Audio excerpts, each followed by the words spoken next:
morning to you, wherever you may be. Jackie Robinson, day and night in the major leagues. And here at Dodger Stadium, we salute him once again as the Dodgers and the Giants knock heads. And of course, he loved the competition and he loved the rivalry between the two teams and excelled especially against the New York Giants. Meanwhile, every player in his honor wearing number 42, and the youngsters as well. It is a story that I've told, I guess, once a year since they got to having all the players wear number 42, and we'll pass it along just in case you hadn't heard it. One year, Jackie was really seriously threatened that he was going to be shot, assassinated, if you will. And the Dodgers were in Cincinnati, and they had FBI men, sharpshooters, Cincinnati police. They had them on top of the rooftops, on top of the nearby buildings, because they took the threat very seriously. And in the Dodger clubhouse, they were having a meeting before the game, and let's put it, the players were pretty tense. And Pee Wee Reese tried to break the tension, and Pee Wee said to Jackie, listen, on a double play ball, if you're going to feed me the ball, would you do me a favor, feed me the ball, and then step back? And everybody laughed. And then the meeting continued, and here's the poignant moment. A left fielder by the name of Gene Hermansky suddenly stood up, and he said, I've got it. I know what we can do. And everybody turned to Gene and said, what? And Hermansky said, we'll all wear number 42. And nobody will know which one is. Well, it broke up the clubhouse. Little did I know the day would come where they would all wear number 42. And tonight and today is that day. Okay, now we get to the present. Randy Winn, Edgar Renteria, and Fred Lewis, and young Clayton Kershaw, 21 years old, making his 23rd career major league start, ready to go to work. Did well last time out, now facing a veteran, Randy Winn, who has hit safely in all 7 games, hitting .357 with a home run and 4 RBIs, and the pitch outside, ball 1. So Clayton Kershaw, no record against the Giants. He was 5-5 last year. Left-hander ready and comes back with a fastball down and in, and he falls behind, 2 balls and no strikes.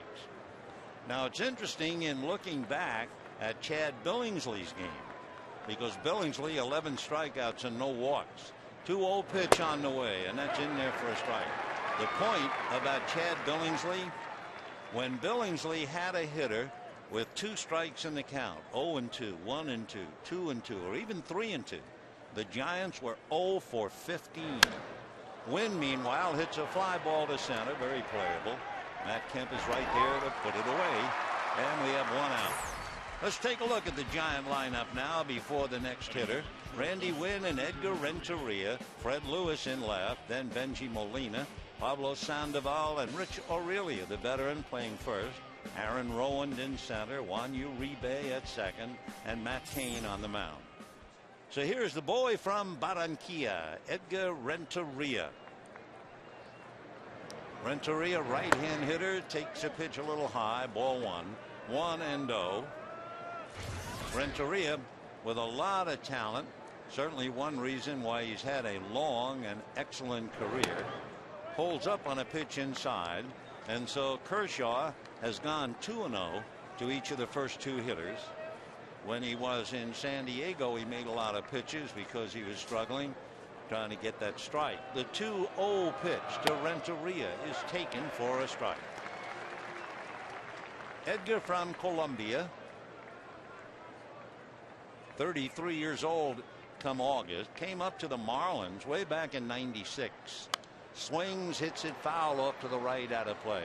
Renteria off to a very slow start, but he is a very good hitter. But you look at the 160 average and they say, no way. He had 270 last year, 332 the year before, 293 the year before that. So he'll get well. 2-2 pitch on the way, fastball foul back. So the count stays 2-2. Little on the cool side tonight. Temperatures 58 degrees. A very light breeze blowing from left to right. Behind Renteria is Fred Lewis. Giants hit 3 home runs in their first game. They have not had a home run in the last 5, and the pitch to Renteria is high, 3-2. So where they hit 3 home runs, the staff has allowed 10 home runs in their 7 games. So the Giants with a 4-game losing streak. 3-2 fastball got him swinging. So Kershaw, who can throw BBs, rears back and blows Renteria away. Now Renteria is not a strikeout hitter. The only time he ever struck out 100 was way back in '97, and after that his high only one year was '99. So Renteria, a good contact hitter, was blown away by Kershaw, and now here is Fred Lewis. And the first pitch of the left-hand hitter in for a strike, and the count 0-1. Kershaw works from the middle of the pitching rubber. Left-hand hitter waiting at the plate, and the strike one pitch to Fred is taken inside under the elbows. Fred Lewis hitting .417. He has 1 run batted in. Lewis and Wynn are the only 2 to have hit in every game. The 1-1 pitch on the way. Kershaw's fastball is fouled off, and he's throwing hard, and the count 1-2. He's living in the 93 neighborhood. Fred Lewis came up to the Giants first time briefly in '06, briefly in '07, and to stay last year. And he's undressed with a fastball up and in that drives him out of the batter's box, and they count 2-2. Meanwhile, Bruce Bochy, a man of great patience, a very nice fella, and he's been through the mill, San Diego, and now with a struggling Giant club, but they're in good hands. Replacing Felipe Alou, this would be Bruce's 3rd year. 2-2 pitch swung on and fouled back. We mentioned it last night or the other night, opening day, late in the game. It took Lewis only 4 major league starts to hit for the cycle. The home run that he hit was his first big league home run. 2-2 pitch on the way. Beautiful curveball, check swing. They look at Joe West at third, no swing. Big rainbow curve. So after hitting 93 and 94, he came back with a 72-mile-an-hour curveball. Boy, that was really public enemy #1. Now the 3-2 pitch, high inside fastball, blows him away. So Kershaw, with that $1 million arm, now has 8 strikeouts in the 6 innings he's pitched this year, and the Giants come up empty.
Down in order, throwing hard, and now let's take a look at the Dodger lineup. Rafael Furcal, Orlando Hudson, and Manny Ramirez, Andre Ethier, Russell Martin, and James Loney, Matt Kemp, Casey Blake, and Clayton Kershaw.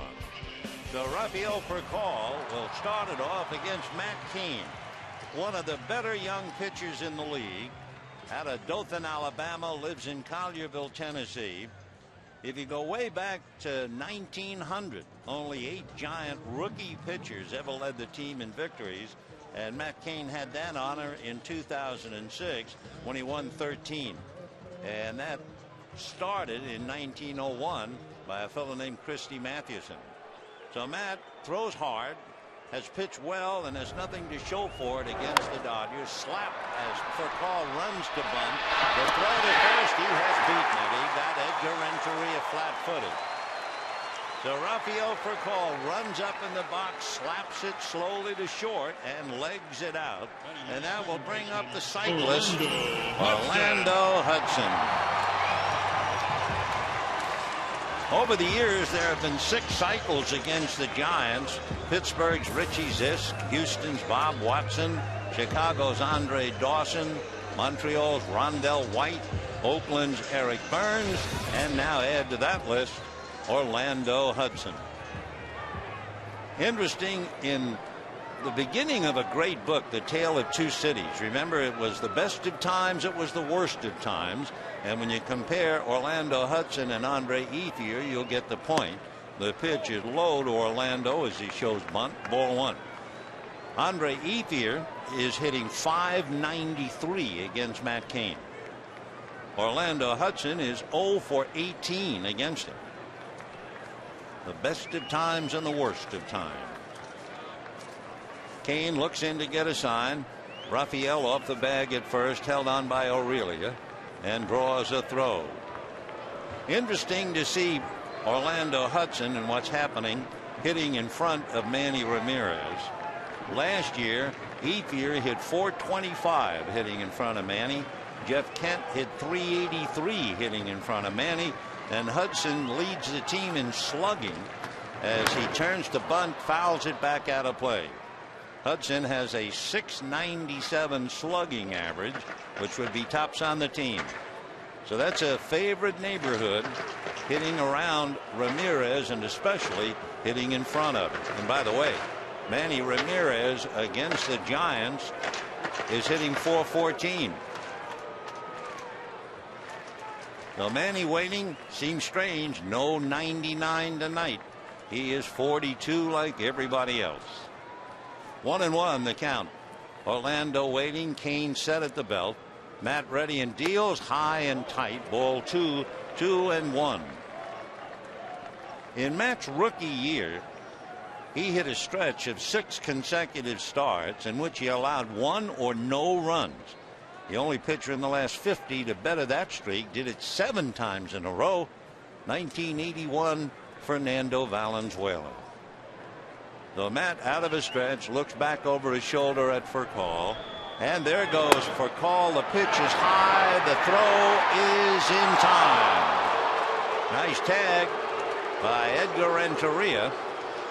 The throw from Benji Molina was a little on the high side, but Renteria was able to pull it down and nail Rafael. So the play goes 2-6. We have 1 out in the first inning. No score. Rafael Furcal has 1 stolen base. Now he's 1 for 2. So here's the 3-1 pitch to Orlando Hudson, taken for a strike. 3-2. Dodgers playing straight steal. Orlando Hudson has struck out only 3 times in about 35 plate appearances, and he promptly slaps one by a diving Sandoval into left field. So Orlando Hudson, after the cycle yesterday, you may also remember his last at bat yesterday, he struck out, so he's no owner of a consecutive streak. He gets himself a solid single, talks to Mariano Duncan, and here is Manny Ramirez. As we mentioned, Manny hitting .414 against the Giants in his brief exposure to Giant pitching. Manny with an on-base percentage better than .500. Talking about .500, he's hitting .500 on this homestand, batting .304 overall. Matt Cain ready and delivers, and Manny takes very high. Ball one. 1 ball and no strikes.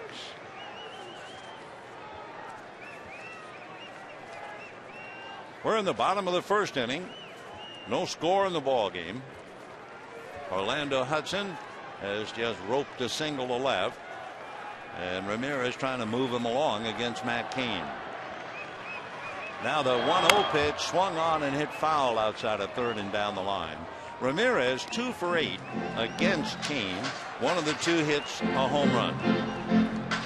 Cain has pitched well against the Dodgers, even though he was 0-3 against them last year.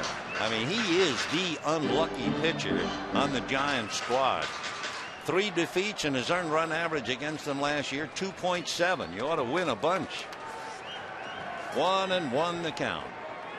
Cain out of a stretch, looks back at Hudson. Matt ready, here he comes. Manny takes a look at a pitch off the plate and low. 2 balls and 1 strike. Matt Cain 6'3" and 230. Was going to go to college at Memphis his senior year in Collierville, but instead signed with the Giants back in 2002. Matt set, ready, 2-1 pitch, and Manny has a look, and that's low. Ball 3. So 3-1 the count to Manny Ramirez. For Ramirez, he's already walked 11 times, but you have Andre Ethier, who has worn out Cain on deck. So let's see what Matt decides to do, and let's see what Boshi does on a 3-1 count. We'll also keep an eye on Orlando Hudson. Cain out of a stretch, looks back at Hudson, still watching him. He's not going. Manny takes ball 4, so he has walked 12 times in 8 games plus this inning. So for Cain, he's allowed 2 hits and a walk, but he has 1 out. And Andre Ethier, who has done so well against Cain in the past, Joe Torre decided to move him up and hit cleanup.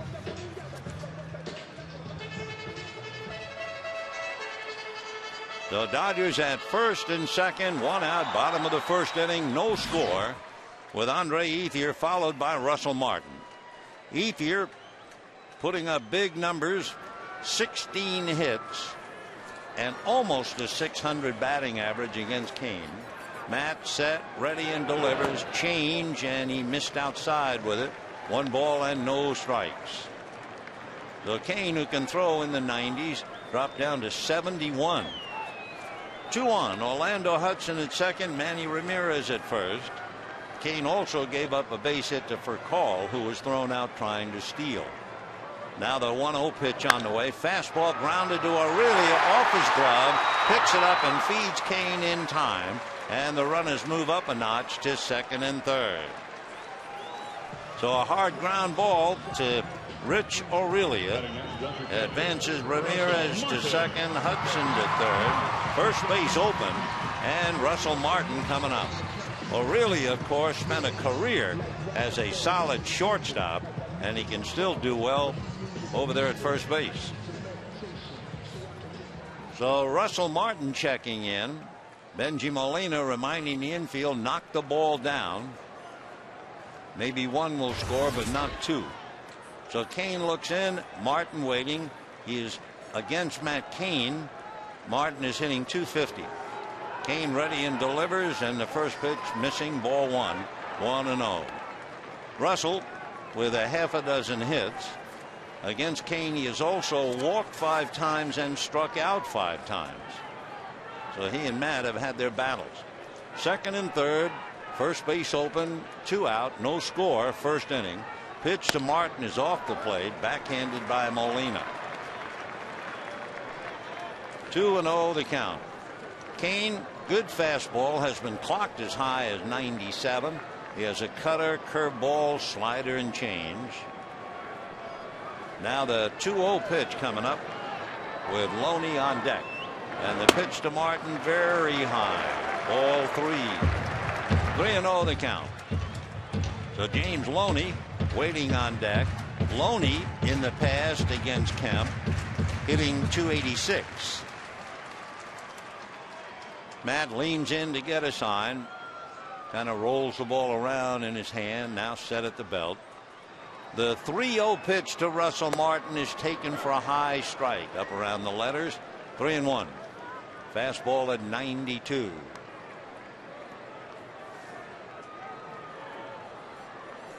A lot of people say that Matt Cain's delivery reminds them of Kevin Brown. Matt ready, and the 3-1 pitch. Fastball hit in the air, foul down the right field line, and that will slice back into the crowd. So 3-2 the count. The concluding game of the series with the Giants tomorrow night. Eric Stoltz and Barry Zito. So make your plans to take in a Giant Dodger ball game, and then on the weekend, Colorado. Barry Zito on the right, waiting for his turn to go out to the mound. 3 balls and 2 strikes the count. Second and third, 2 down. Cain at the belt. Matt ready. Here he comes. Fastball is low. Ball 4, and that loads him up for James Loney. I was thinking about Bruce Bochy Monday opening day, and I was thinking of a line that F. Scott Fitzgerald wrote. In the real dark night of the soul, it's always 3 o'clock in the morning. And I was thinking about Bochy in the sunshine on Monday.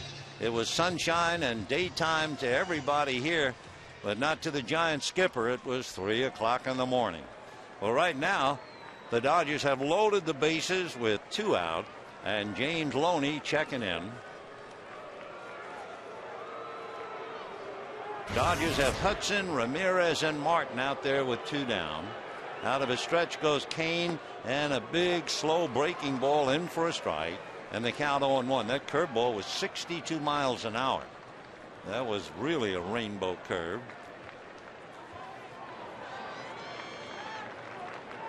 Loney hitting .286 against Matt Cain in the past. Matt set at the belt. Strike 1 pitch. Fastball down and away. A bluff by Molina. You have 3 Gold Gloves behind the plate. So Molina arrives with great respect. Hudson at third. Ramirez at second. Martin at first with 2 downs. And Matt Cain trying to turn things around for the Giants. Matt leans in to get a sign. Dodgers with 2 hits and 2 walks, but have not scored. And the 1-1 pitch coming up. Cain delivers, drops that big curveball low this time, ball 2. That one was 63 miles an hour on the gun. So Cain, who throws hard, is trying to off-speed Loney, and he has fallen behind. 2 balls and 1 strike. Nervous habit, he spins the ball around. If he drops it, it's a balk. Here's the 2-1 pitch. Cain ready, fastball high, ball 3. Matt Cain coming into the game with an earned run average of 1.2. In 7 previous innings, he has walked 2. He's already walked 2 in the first inning, and he's on the edge with Loney. 3-1. On deck is Matt Kemp. Cain at the belt, and the 3-1 pitch is a fastball strike, and the count 3-2. James has hit safely in 7 of 8, hitting in the 350s.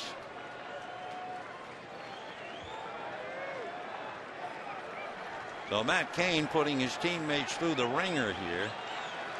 Full house, 3-2 the count, 2 down, first inning. And of course, the other day the Dodgers pounded the Giants for 11 runs, and the Giants are certainly hoping to dodge a haymaker here in the first inning tonight. Hudson, Ramirez, and Martin all out on the lines. Matt out of a stretch, and the 3-2 pitch on the way. Runners go on ball 4. So everybody moves up 90 feet.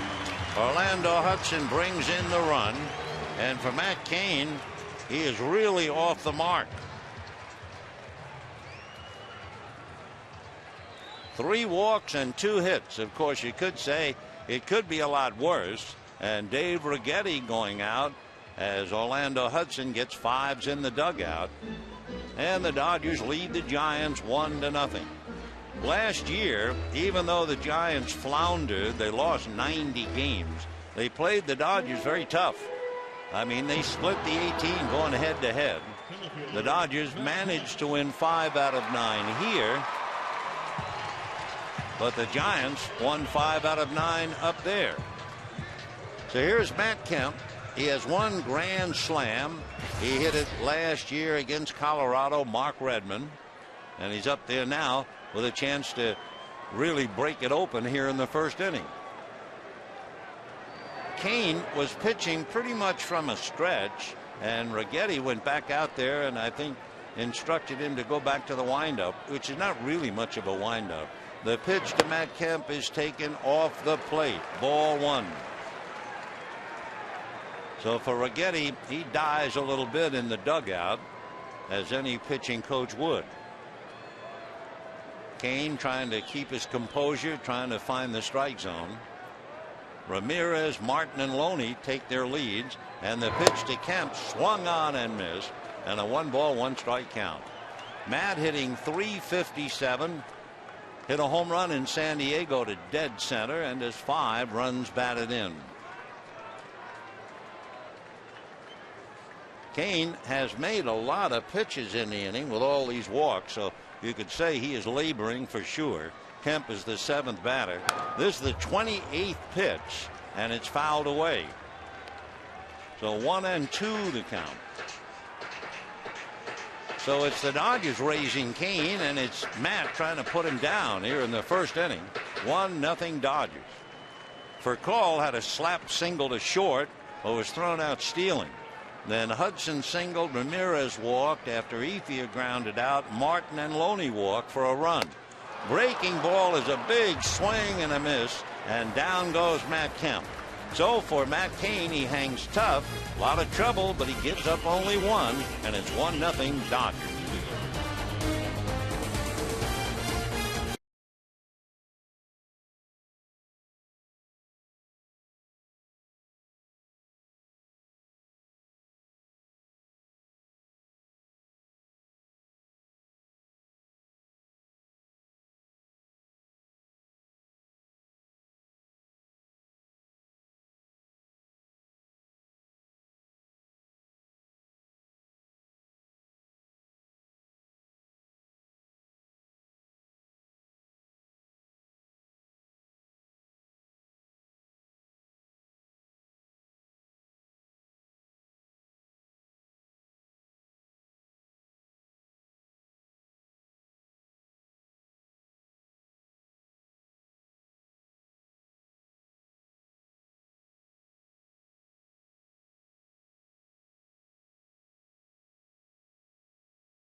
Only 1 run as he won the battle and struck out Matt Kemp. So Kane very much in this ball game, and a great first inning effort. Now Benji Molina, Pablo Sandoval, and Rich Aurelio. Benji, as we mentioned earlier, has 2 Gold Gloves. The Dodgers have a birthday boy with 3 as Benji backs off. Ball 1, 1-0.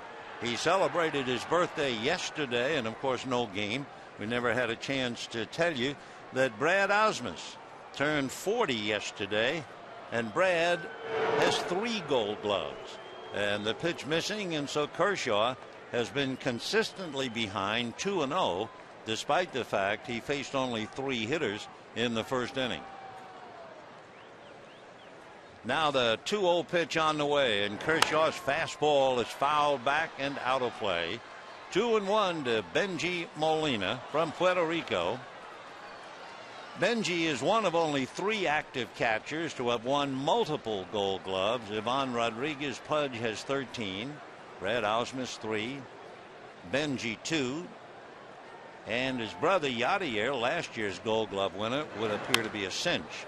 Ground ball foul outside of third and down the line. And by the way, the National League Gold Glove winner at catcher way back in 1965 is taking in the action from the Dodger dugout. And of course, we're talking about Joe Torre. Now the 2-2 pitch on the way. Kershaw fires, and the fastball hacked foul off to the right and out of play. For Molina, he has a home run. He leads the Giants in RBIs with 7. Benji a workhorse, 145 games last year. Now the 2-2 pitch on the way. Curveball hit foul outside at third. So it remains 2 balls and 2 strikes. Also talking about something we would like to acknowledge, but we had no game. Yesterday, Dodgers special advisor to the chairman, Tommy Lasorda, and his wonderful wife, Jo, celebrated their 59th wedding anniversary. They were married April the 14th, 1950. 2-2 pitch on the way, high, ball 3. So much love to Jo. After congratulating Tommy, who's sitting with Frank McCourt and Jamie McCourt taking in the action. Jo, you're a saint. Here's the 3-2 pitch, swung on, a drive to left and deep, and the Giants think Molina is a saint as he hits it out to tie up the game 1-1. So Big Benji, 5'11", 225, hits one out. That would be his 2nd home run, his 8th run batted in, and we have a 1-1 tie. So the Dodgers let a possible big inning get away. And now the Giants, with one swing of the bat, play catch up. Talking about up, the pitch was up, and Benji was all over it. Squaring the bat on the ball, as they say. So Molina hits it out, and the batter now, Pablo Sandoval, he takes up an in ball 1. Remember earlier we were talking about Chad Billingsley. The Giants were 0 for 15 when the hitters had a 2-strike count. Well, this was a 3-2 pitch, and Molina hits a home run with 2 strikes. Also, that's the first home run for the Giants since the first game of the season, and it breaks a drought. They had gone 5 straight without a home run, while the staff had given up 10. 1-1 pitch, fastball, swung on and missed. Hits 92.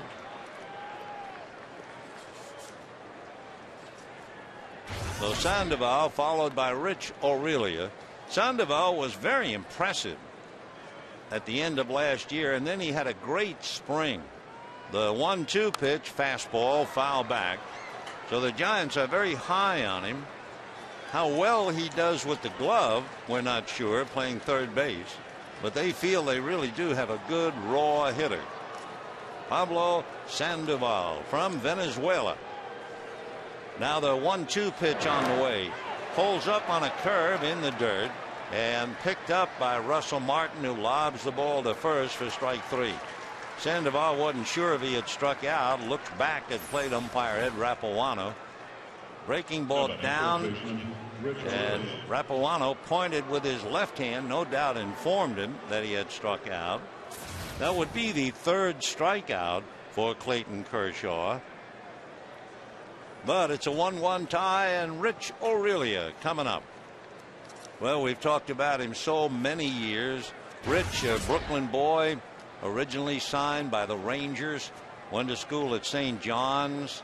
He's the fellow we told you worked at the Opera House, the Metropolitan, moving scenery around to make $1. But he's had a great career. Rich waiting. The 1-0 pitch on the way, and that's on the corner. Aurelia will be 38 in September, and he first came up to the Giants in '95. So the 21-year-old pitcher and the 38-year-old veteran first baseman. And the 1-1 pitch, fastball high, ball 2, 2-1. Aurelia, as the years go by, you'd never know it. He had 283 last year for the Giants and played in 140 games. Hit as many as 37 home runs in his salad days 7 years ago. Fouls it away. Power starts to go a little bit, though he went from 37 2 years ago to 23, and then last year 10. 2-2 the count to Rich Aurelia. 1 out, a 1-1 tie in the second. Off speed breaking ball, but it's not close to the plate, and the count goes 3-2. So that's the thing with Clayton. He's had a bunch of 3-ball counts, 2-0 counts. As he looks over the fingertips to get a sign, the 3-2 pitch on the way, fastball got him swinging, and I mean that thing got there in a hurry. So Clayton Kershaw has struck out 4 in an inning and a half, and he's not finished yet. Aaron Rowan, the center fielder, coming up. Nothing fancy. It was Powder River all the way. Fastball up and on the outside part of the plate. So the 21-year-old now concentrating on Aaron Rowan. Aaron will be 32 late in August, and he looks at a fastball strike. Aaron, a Gold Glove 2 years ago, does a fine job in center field and hitting .381. Back comes Kershaw, low and inside, moving Rowan off the plate. Aaron's from Portland, Oregon, but he lives over in Las Vegas now. The next pitch to him, big curveball in for a strike. Oh, when you're hitting 94 on the gun and come back with a 71-mile-an-hour breaking ball, you're a problem. Well, that was a dandy. Here's the 1-2 pitch, another breaking ball up, 2-2.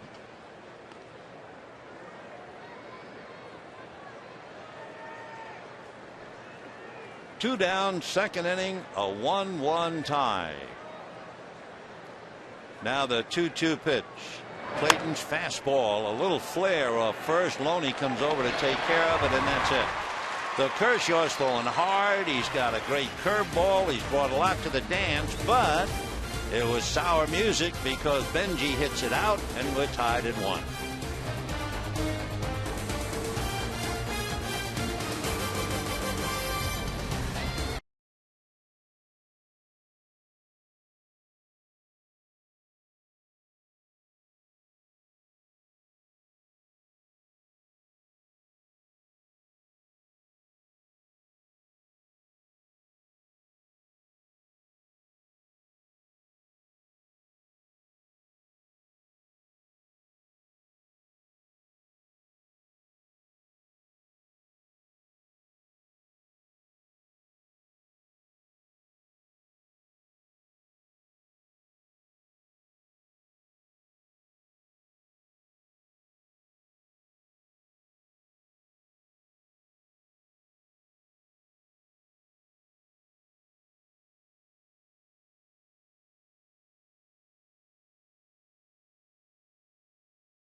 And our game is tied 1-1, bottom of the second, with Casey Blake, Clayton Kershaw, and Rafael Furcal chasing Matt Cain. And a fastball in line, foul down the line. No balls and one strike to Casey Blake. Blake, as usual, doing a solid job with the glove. Slow to come around with the bat. Hitting 172 right now. He has hit safely in 3 of the last 4 games. Swings late on a good pitch, and the count 0-2. So Matt Cain really did a high wire act and got away with it in the first inning. Now jumps out in front to Casey Blake, 0-2. Cain looks down the barrel into the windup. Strike 2 pitch, little slider down. 1-2 the count. Matt Cain picked up the victory against Milwaukee, allowing 1 run in 7 innings. He was tough.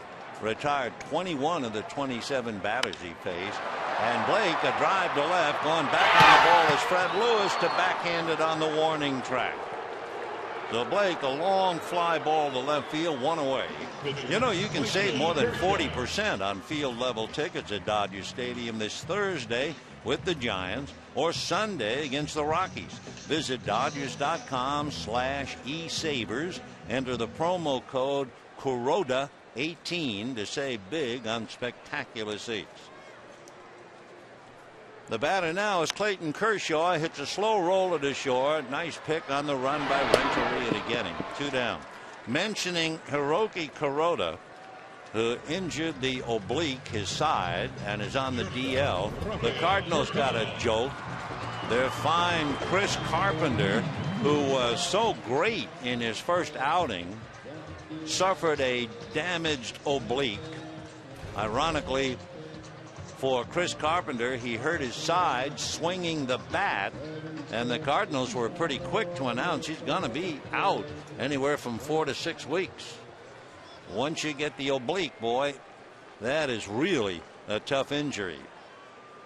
Carpenter, who was the Cy Young Award winner back in 2005, so that's a jolt. Meanwhile, Rafael Furcal, who ran up and then slapped a little roller to shortstop and legged it out, runs up in the box and takes 0-1. Remember how he played last year? 49 hits before he got hurt. He takes low.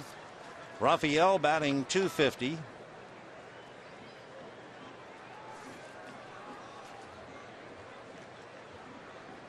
Hitting .333 right, .214 left. Now the 1-1 pitch. He takes on the outside corner for a strike. 1-2. So Cain, who has a warehouse of pitches, hangs a slider out there to pick up a strike, and a 1-2 count. Matt Reddy comes back, fastball fouled away, and he brings it right back over 90. So 1-2 the count to Rafael Furcal. So Matt Cain, who really struggled in the first inning, 3 walks, 2 hits, but only 1 run. Looks down the barrel to get a sign, and the 1-2 pitch to Furcal is a fastball low. 2-2. A lot of times pitchers will tell you that it takes them an inning or so to get accustomed to the home mound of the other team. Here's the 2-2 pitch, and that's taken low, ball 3. So after 3 walks in the first inning and getting first 2 quick outs, Cain has gone 3-2 to Rafael.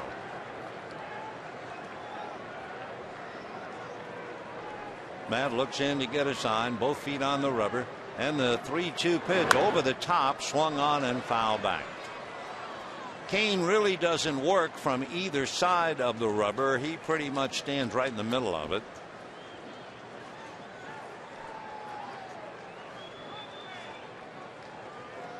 So many like to hang 10 either from one side or the other. 3-2 pitch to Furcal is swung on and fouled back. Rafael so far this year has struck out 4 times. He has 3 hits, 3 walks, and 7 hits. Cain ready once again. 3-2 pitch to Raphael. A broken bat, fly ball into shallow center for a base hit. Raphael's bat comes unglued. It's sawed off in his hands, and he takes the hit. Raphael is 2 for 2 against Kane. And remember, in the first inning, after getting a base hit, he was thrown out trying to steal. For call with a swizzle stick in his hand, a broken bat out on the grass, but he also has his second hit. And now Orlando Hudson. Orlando single to left field in the first inning and came around to score. Let's see if the Dodgers, with 2 out, are thinking of running for call as Orlando checks in. The Giant pitching staff, or better yet, let's say the rotation, has really been shaky, with the exception of Kane. Hudson bunts down along third, backhanded by Kane, who double clutches, and it's too late. Matt wasn't ready, and that double clutch was the difference. So now Manny Ramirez is coming up with 2 on, 2 out, and it's hold on to your hat at Dodger Stadium. So a bunt single, there's that double clutch, and Hudson with a lunge beats the throw and calls the play. So Manny, who walked in the first inning, coming up with 2 out for call, breaks his bat, gets a base hit. Hudson bunts successfully for a single, and now here is Manny. Kane turns his back, cleans off his spikes, gets back on the grass to collect himself before going head to head with Manny Ramirez. Waiting on deck, more trouble for Kane, Andre Ethier. 1-1 tie, bottom of the second. Dodgers at first and second with 2 out. Kane out of a stretch, sets at the belt. Right-handed deals, and it is a little high. Ball 1. 1-0 to Manny. Looking at the Giants starting pitchers, Randy Johnson's ERA is 11.4. Tim Lincecum 7.5. Barry Zito 9. And then Matt Cain 1.2. The 1-0 pitch on the way to Manny, and that's taken for a strike, and the count 1-1. Manny just backs away, doesn't say anything. Don't remember seeing him argue.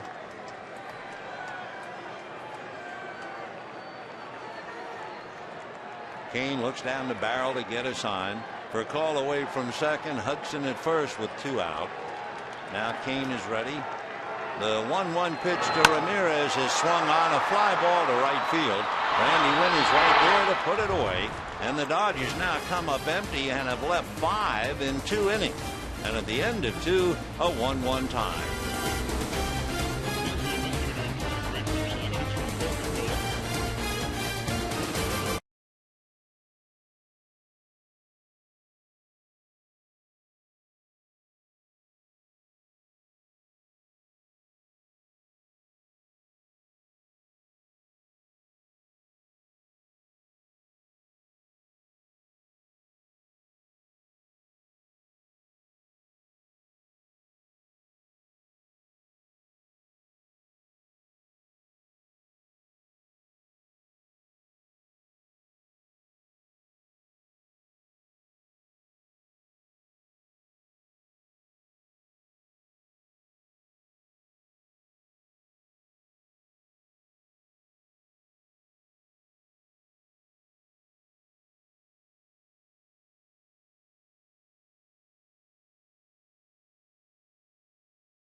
resting and have left 5 men on base in the first 2 innings.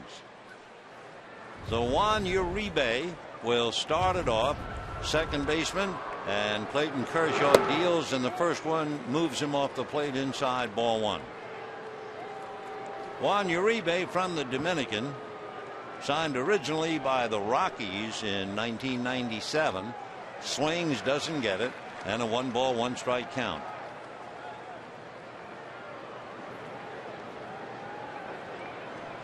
Juan was a tough sign for Colorado. The 1-1 pitch swung on and missed. In fact, when Colorado tried to sign him to his first pro contract, his father said, "My son is not for sale." Here's the 1-2 pitch on the way, and Uribe takes at his feet, 2-2. Well, eventually he signed, and he's had a good career, 2 years, 2.5 with the Rockies, and 5 years with the White Sox. 2-2 pitch. Swung on and missed. Fastball up and in at 91. So that's 5 strikeouts for Clayton Kershaw, and the batter will be Matt Cain. Matt Cain, by the way, is not a bad hitter, and Kershaw had best be careful and not think of him as a pitcher. 2 years in a row, he had 2 home runs each year. Matt backs off, takes a strike, and the count 0-1. Dodgers got a run in the first inning, would have gotten more, but Cain refused to buckle and struck out Kemp with the bases loaded. Strike 1, off speed pitch is in there, 72-mile-an-hour breaking ball. But the Giants got even with 1 swing of the bat by Benji Molina. Now the strike 2 pitch on the way, fastball, and that's in there for strike 3 called. Cain stood, looked at Rapuano, Ed back for a moment, and then rung him up. 6 strikeouts for Clayton Kershaw. Let's take a quick look at them. It started with Renteria in the first inning, and the Giants shortstop, looking at the left-hander, was just blown away. Fred Lewis on a fastball up and in. Then it was Pablo Sandoval on the pitch in the dirt. Rich O'Reilly, a fastball, got him. Uribe, a fastball up, and Cain caught looking at a fastball up. And so a half a dozen Ks for Clayton Kershaw. And the batter now is Randy Wynn, and fastball low, ball 1. Of course, you look at a 21-year-old and you say to yourself, can he keep it up? How long can he keep doing this? Well, he has certainly been impressive in this short a time. The 1-0 pitch is high, ball 2. Of course, on the heels of opening day, remember, Billingsley struck out 11. So the Giants paying the price against 2 strong young arms, as Chad laughs sitting alongside of Randy Wolf. Pop fly into center, late start for Matt Kemp, but he moves in to make the catch anyway. So down go the Giants, 1-2-3. Clayton Kershaw walks off with a half a dozen Ks, and it's a 1-1 tie.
In the third inning, perhaps the most important.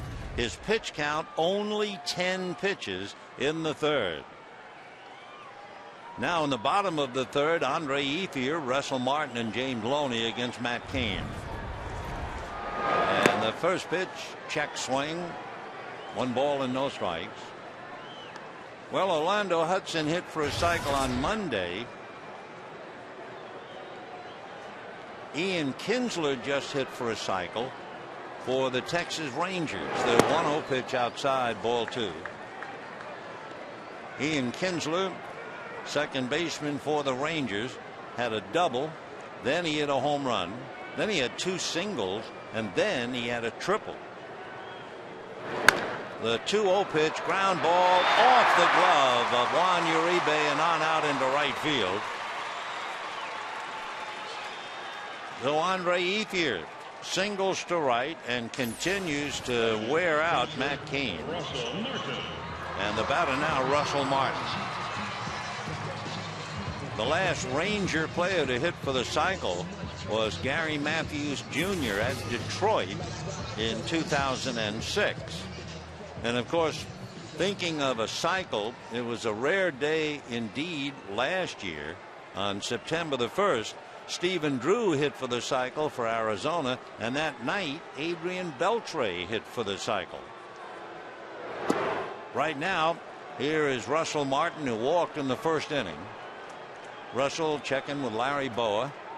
Ethier standing at first, and James Loney on deck. 1-0 to Russell. Cain out of his stretch, throws to first. Ethier jumps back on the bag. Martin pretty much of a contact hitter. So if the count goes Torrey's way, you might very well have a play. Ethier is 1 for 1 with a stolen base. And the 1-0 pitch on the way, hit late and foul off to the right, out of play. We say Martin is a contact hitter, but we should also point out early in the year he has had 32 plate appearances and he's already struck out 9 times. So this will be a big pitch to see about a play. 1 ball and 1 strike. 1-1 tie, bottom of the third. Cain straightens up, looks over at Ethier, now comes to the plate, and Martin takes high. So now you have the manager's count. Now let's see if they will let Russell get involved in a hit and run play. Joe Torre with Bob Schaefer on his left. Larry Boa letting Martin know if Ethier is going to go or not. Remember, Gold Glove catcher with a strong arm in Benji Molina behind the plate. 2-1. We'll watch Ethier. He's going. Hit and run. And it's a fly ball to shallow center. Plenty high for Rowan, but Renteria goes out and makes the one-hand catch for the out. So a hit and run fly ball, but turns out to be just a pop up to the shortstop. And the batter will be James Loney. Loney drew a walk. Dodgers in the first inning had 2 singles and 3 walks and scored 1. A, because Furcal was thrown out trying to steal, and B, Matt Kemp struck out for the final out with the bases loaded. Then in the second inning, the Dodgers proceeded to lead 2. So they've left 5. They have a man at first with 1 out, and here's Loney, who walked in the first inning. Matt Cain's fastball in for a strike, and the count 0-1.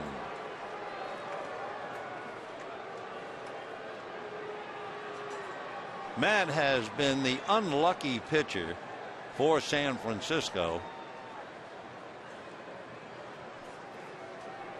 Cain stares in to get a sign. Ethier off first, and the strike 1 pitch coming up, and Loney fouls it away. Over the last 3 years, the Giants have scored a little more than 3 runs a game in Cain's start, by far the lowest for any pitcher with at least 75 starts. So he is a lot better pitcher than numbers would indicate. Even in his entire career, His earned run average a very respectable 3.7 as Loney takes low. So for the Giants, the basis to become successful are on the shoulders of Tim Lincecum and Matt Cain, and then we'll see about Barry Zito, as well as the opening day pitcher Randy Johnson. Now the 1-2 pitch coming up. Cain's fastball is a bouncer up the middle. Renteria is on it, steps on second, doubles him at first, and that's the inning. So no runs, 1 hit, nobody left, and at the end of 3, a 1-1 tie.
They're 3 delicious burgers on toasted mini buns. And by Aflac, ask about it at work. 4th inning, we have a 1-1 tie. Edgar Renteria, Fred Lewis, and then Benji Molina. Say, by the way, remember when Barry Bonds played for the Giants and he got so many walks, they pitched around him all the time? Well, this is the 4th game so far where the Giants have failed to get a walk. And the pitch to Edgar Renteria is low, ball 1. In fact, Bochy was talking about it before the game. The hitters are just not showing much discipline. The 1-0 pitch on the way, and that's low, ball 2, 2-0. Bruce, a catcher in his day, and certainly knows how important the base on balls is. Renteria trying to get aboard any way he can. The 2-0 pitch swung on, and a fly ball to Matt Kemp. 1 away here in the 4th inning. Left fielder. Our Aflac trivia question for the night: who was the only player still allowed to wear Jackie Robinson's number 42 as his official number? He still wears it all the time. The old call, the grandfather rule, I guess. We were talking earlier about people getting the cycle. Jackie hit for the cycle 1948. Game 1 of a doubleheader. 0-1 the count. 1 ball, 1 strike. I mentioned the story at the beginning of the game about everybody wearing 42. I can tell it once a year. I actually raced Jackie Robinson on ice skates. I think I told that once a year, but it is a little offbeat. 1-1 to count to Fred Lewis. Foul back. We were assigned by the Dodgers to go up to the Catskill Mountains and have a little symposium, whatever, for the customers up there. and it was dead of winter, and I brought my ice skates. And Jackie, along with Rachel, who was great with child, we met up in the mountains. 2-2. And Jackie looked at my ice skates and said, "I'll go skating with you." I said, "Okay." And Rachel said, "I'm going too." Well, I was scared to death with her. So we went to the rink. I put on my skates. They were great racing skates with the long blade. And strike 3 call, strikeout number 7. Well, anyway, we were putting on our skates, and if you've never been on ice skates, when you put them on and you stand up, all of a sudden you're on your ankles because you have no idea how to balance on the blade. And here's Jackie standing on his ankles, and he turned and said to me, "I'll bet you $5 I can beat you." And I said, "Jack, you're from Southern California. I mean, I didn't know you ice skated." He said, "I've never been on skates in my life." And I said, "Well, that's pretty obvious." But I said, "Why would you want to race me? I'm not a great skater, but I know I can beat you." "Oh," he said, "that's okay." And then that look came over his face, and he said, "That's how I'll learn." His competitive drive was so great. Yeah, I won, sure. But I mean, he was walking on the ice on his ankles. One of the great athletes of all time. 1-1 the count to Molina. Breaking ball missed.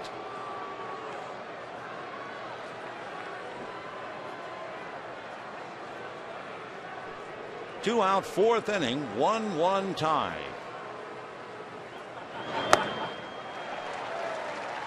.93 on the fastball.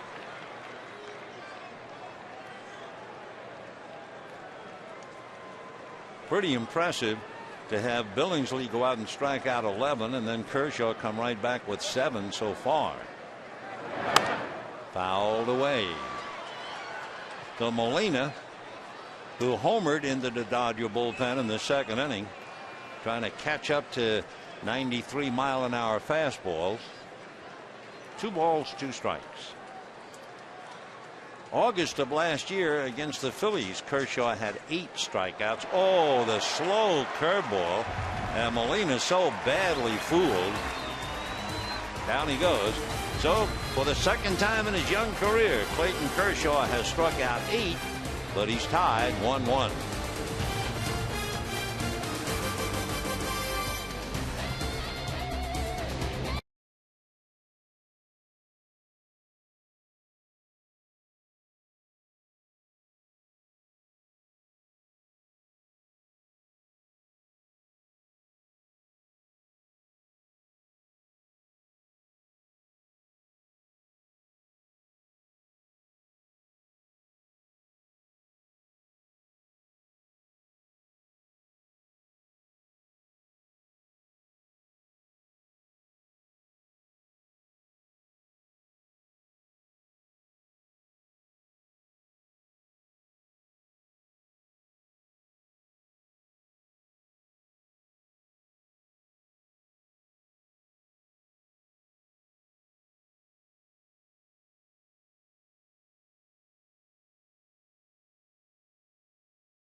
And thrive.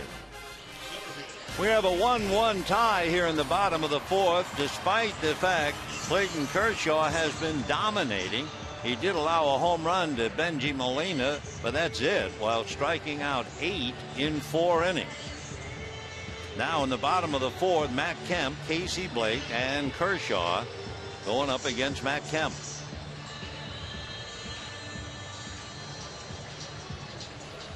Tomorrow night, final game of the 3-game series. Eric Stoltz, who did well replacing Hiroki Kuroda in Arizona, will go up against Barry Zito. So here's Matt Kemp. Starts in curveball, ball 1. He struck him out with a curveball with the bases loaded in the first inning.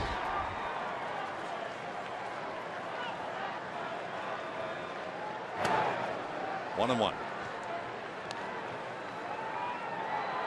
Dodgers 2 hits in the first inning, 2 hits in the second inning, 1 hit in the third.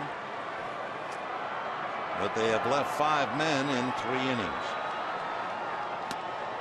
Off the plate. 2-1 the count.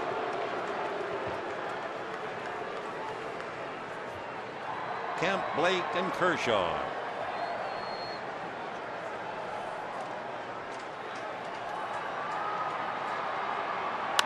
Fastball popped up into shallow right. Plenty of time for Randy Woon to get under it. And a little breeze seemed to almost blow it behind him. 1 out. Casey Blake. Remember the trivia question? Who is the one player who can wear 42 as his official number? All of the others wear it once a year. Yeah, Mariano Rivera of the Yankees wears number 42 and is allowed to wear it.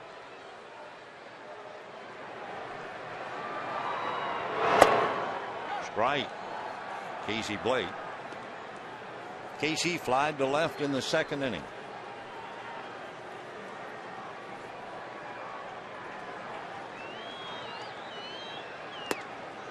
One and one. Matt Cain is a very good pitcher. He's overlooked because he is not a big winner, but he is consistent. Goes out there and gives you a tough game every time. Ball 2. Giants just don't seem to respond to him offensively.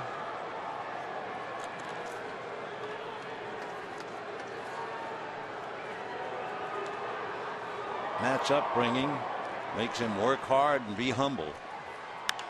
And a drive into left center and deep. Rowan running to the track, and this run is gone. I think Aaron is startled that the ball carried out, and the Dodgers lead 2-1.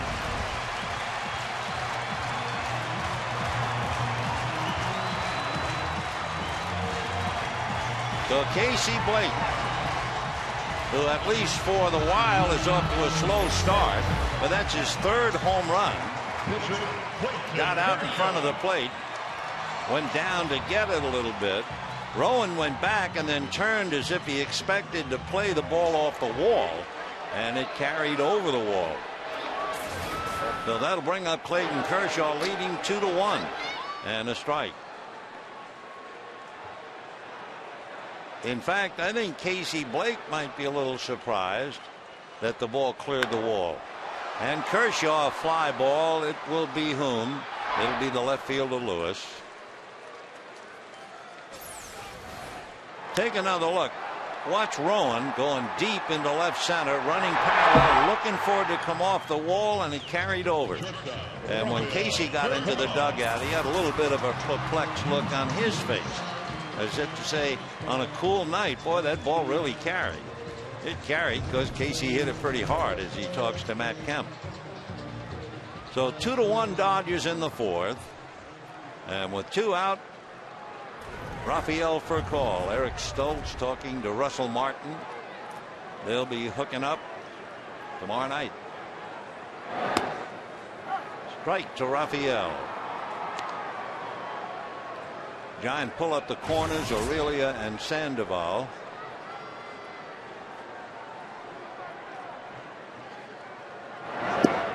Rafael hitting .273.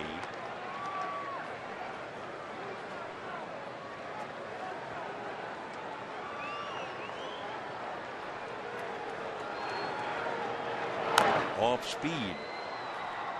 So for Matt Cain, it is typical in a sense of what's happened to him throughout his career.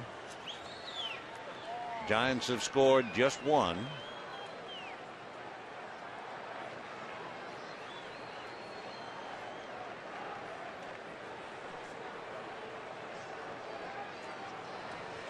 Until Tim Lincecum came along, most people felt Matt Cain would be the ace of the staff. He's been pitching for the Giants since 2005. Bochy says he's one of the strongest guys on the team. Oh, changeup just outside.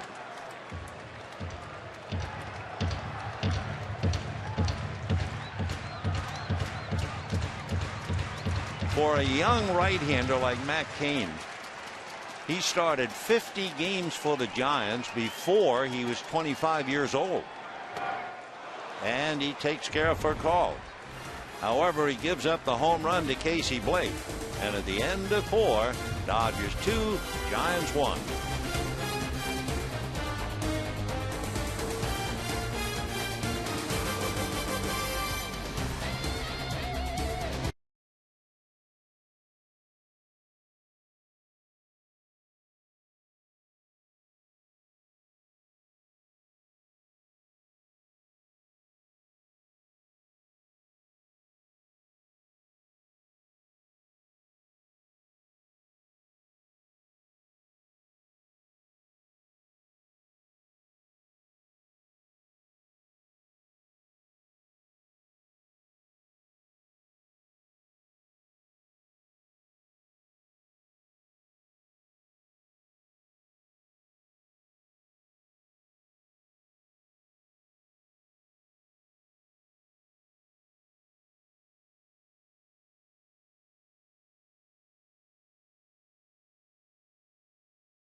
Then in the second inning, Sandoval and Aurelia. On the beam, he took care of Uribe, and then Cain, and eventually Fred Lewis again, and Benji Molina. Interesting, if you were really watching, the first time he struck out Fred Lewis, it was up and in.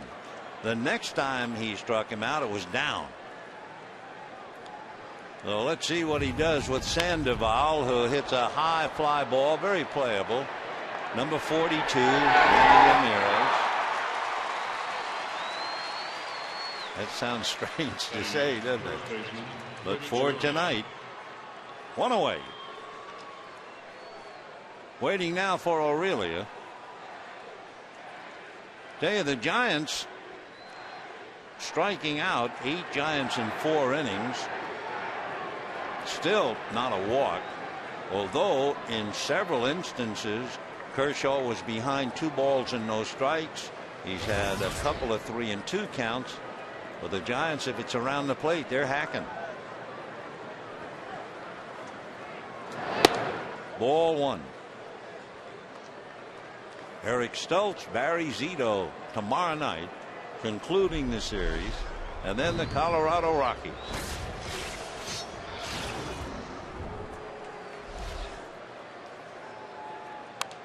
Fouled away.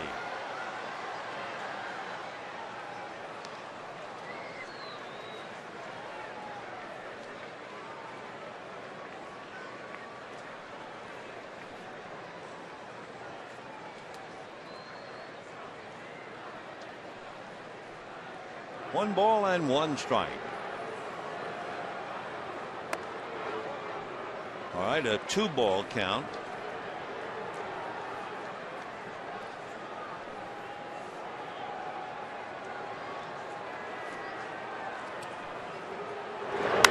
And hammered down the left field line, hooking foul. Well, really, I knew right away that he had turned too much on it, though he really didn't go very far from home plate.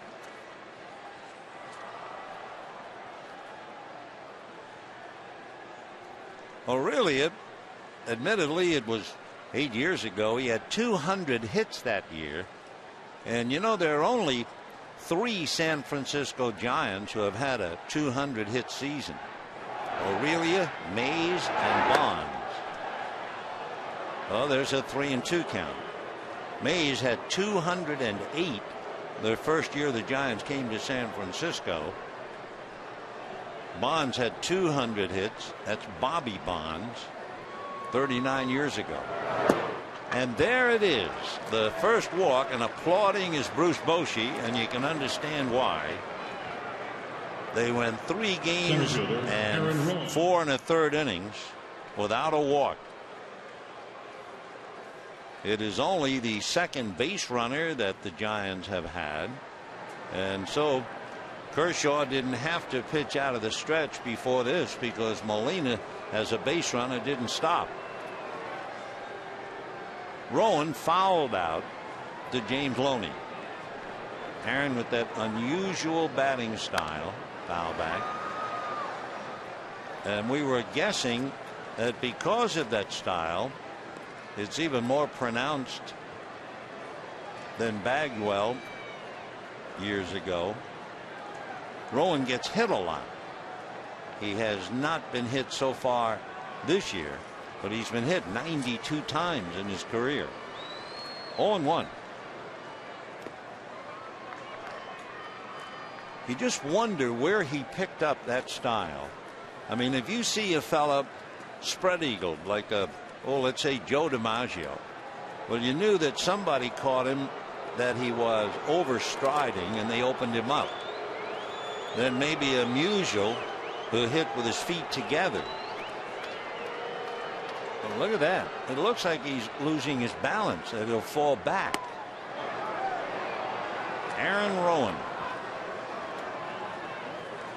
brilliant defensive outfielder with a very unusual stance.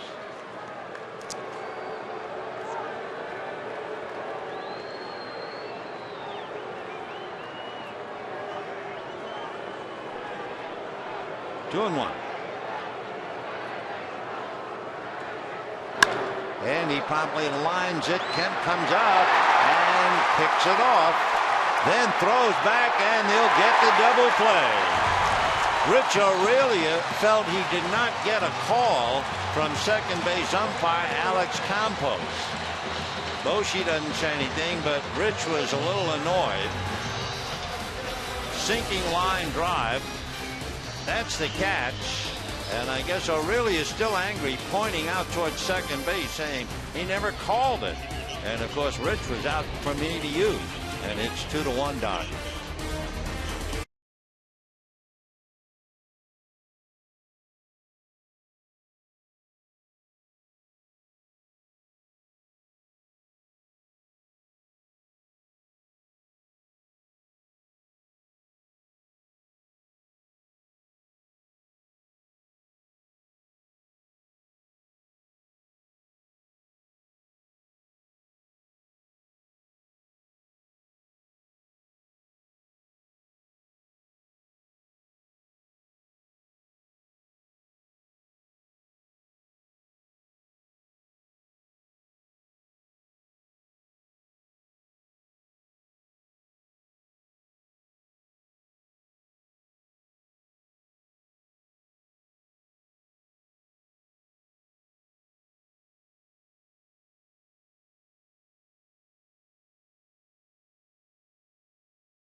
and Matt Kemp combined, and the Dodgers get out of a possible inning of trouble with a double play. We'll show you why Aurelia was confused.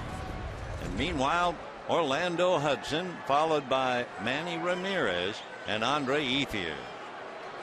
Hudson is hitting .371. Another satisfied Tennant hitting before Manny. 2 for 2 today.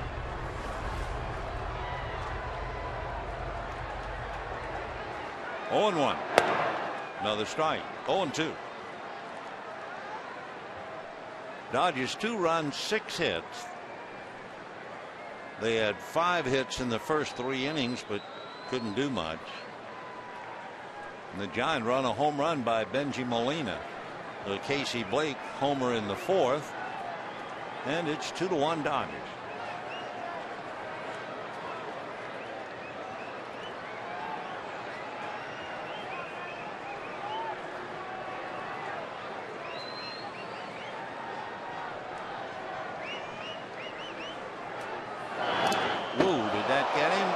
He just did get out of the way. So 1-2 the count to Orlando Hudson. Rafael Furcal has been on base twice, and Orlando has been on base twice. Hudson has scored once. 1-2.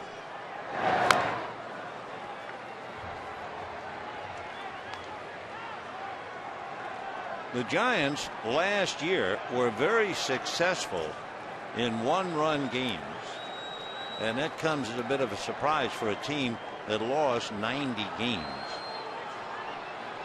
1-2. Crack bat, ground ball to Aurelia. He'll hang it to Kane. Here's why Rich Aurelia was so confused, and you can understand. Look at this catch by Kemp right there. Now Aurelia apparently never got a sign.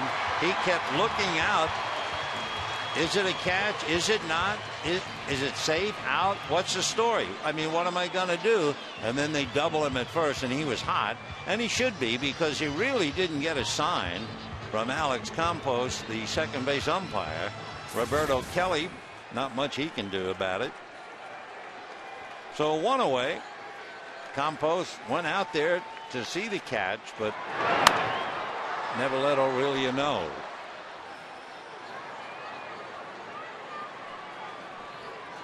Manny came up in the first inning, drew a walk, and last time up fly to right.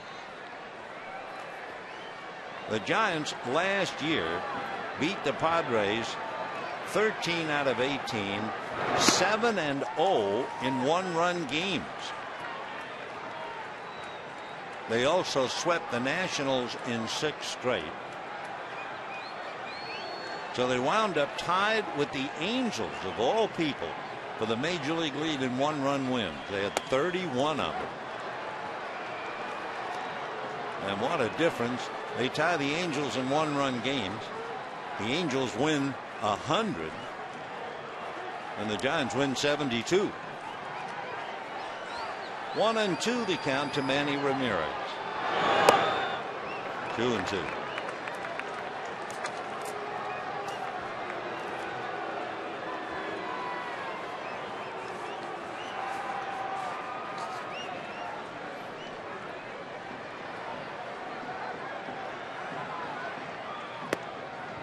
Slider missing, ball 3. Kane was very wild in the first inning and got away with it. He walked 3. He has not walked anybody since. But of course, Manny gets a lot of them. And a high chopper wide of short and third. Sandoval takes it away from Renteria. Nice play for Pablo. 2 down.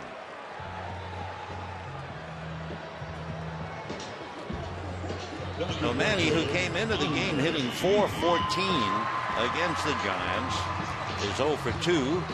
And the batter is Andre Ethier. Grounded hard to Aurelia and single to right. Andre with great success against Kane. Hitting close to 600 against him. Dodgers scored in the first and in the fourth. Giants scored in the second. 0-1. 1 ball and 1 strike.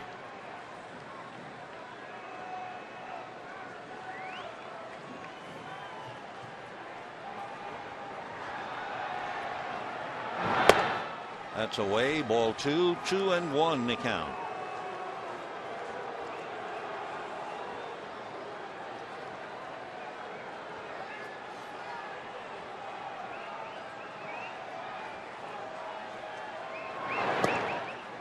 And the fastball is low. He's throwing hard. 93 on the gun.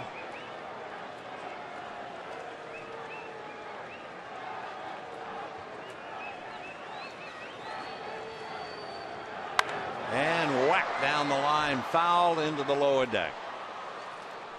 So Ethier got a pretty good swing on a fastball. One reason, that's one of the few fastballs that Kane has thrown under 90. It was 88.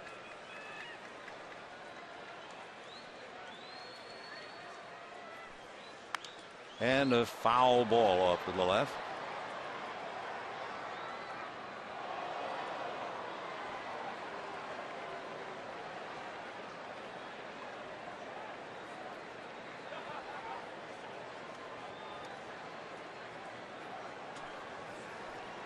Kane is in the best shape of his baseball life right now.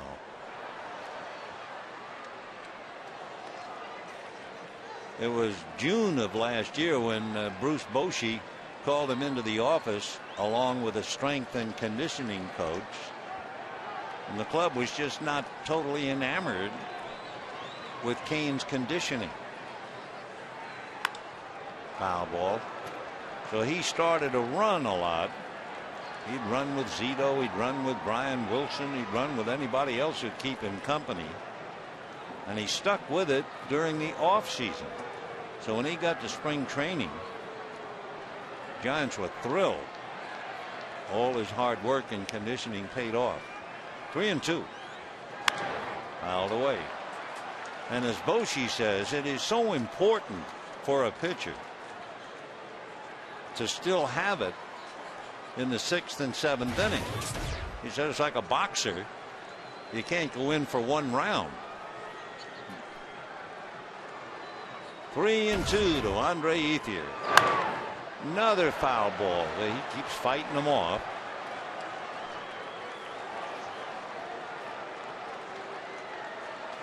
A 10-pitch at bat so far.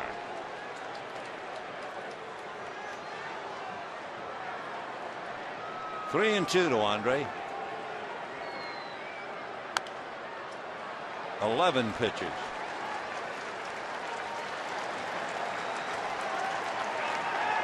So Matt Cain in a battle with a guy who has roughed him up in the past and who is 1 for 2 against him tonight, Andre Ethier.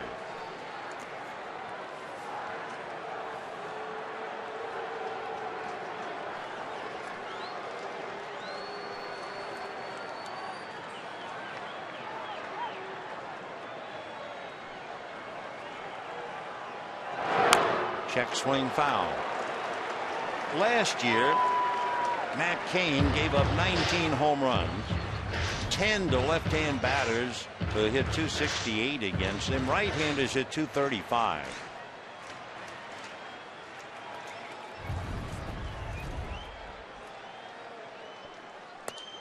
And on the corner, strike 3 call. Quite a battle, and it's won by Matt Cain. And at the end of 5, 2-1 Dodgers.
would holler and Leo would say, no, no, no, don't wake him up.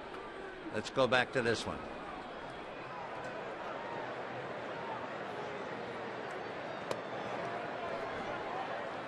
Oh, and 1. And of course, Jack, the biggest battle he ever fought was to control the anger. Here's Juan Uribe. 1-1.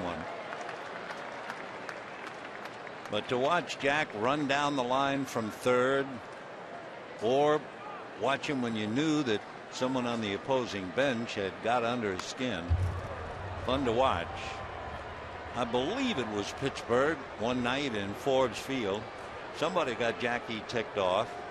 Maybe they threw at him, knocked him down. He stole second, then he stole third, then he stole home.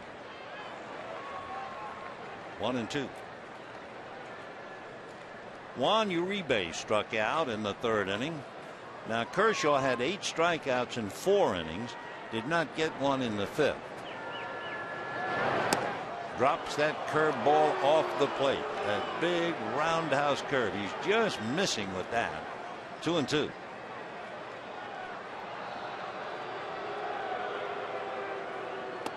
And down goes Uribe. Now that might have been ball 3. Again, they've had 1 walk in 4 games.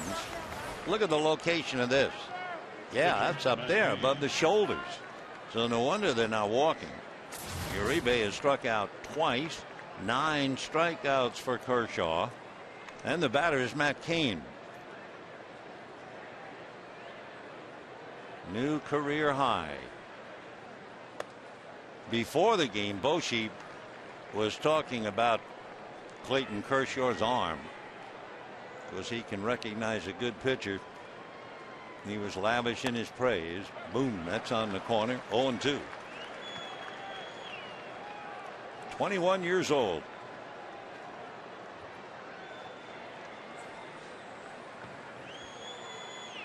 Curve ball, but he missed.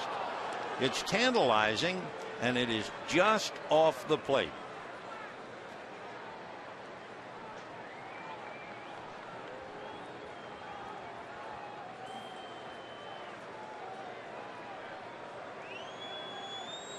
Fastball, that'll take care of Matt Cain. 10 strikeouts for Clayton. And the batter will be Randy Winn. So in looking at the Giant lineup, Randy Winn has failed to strike out, and Aaron Rowan has failed to strike out. Everyone else has bitten the dust. Win 2 fly balls to center. Going into the inning, Kershaw had made 78 pitches.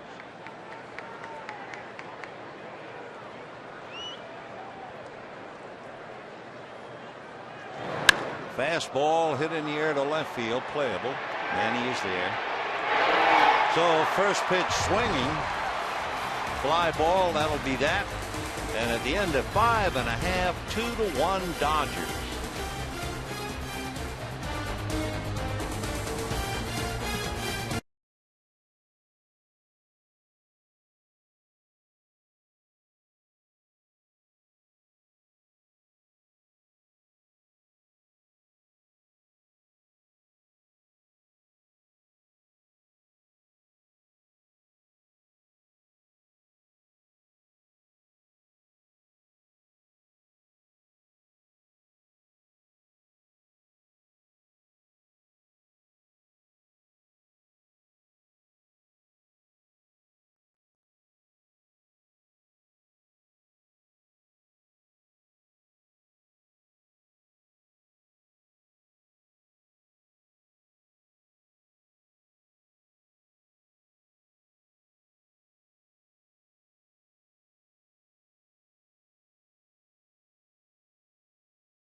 Ball turned his back to the infield expecting a carom, and it cleared the wall. On a cool evening, Casey touches them all, and that's the difference in the game. Blake's third home run of the year. Dodgers lead 2-1. Matt Cain will now work on Russell Martin, James Loney, and Matt Kemp after that lengthy battle with Andre Ethier.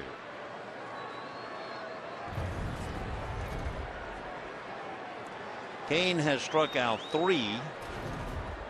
Kershaw has struck out 10. First ball swinging, fly ball to right center. Calling for it is Lynn. 1 away. James Loney has hit safely 7 in the first 8 games, but he's 0 for 1 with a walk and grounded into a double play.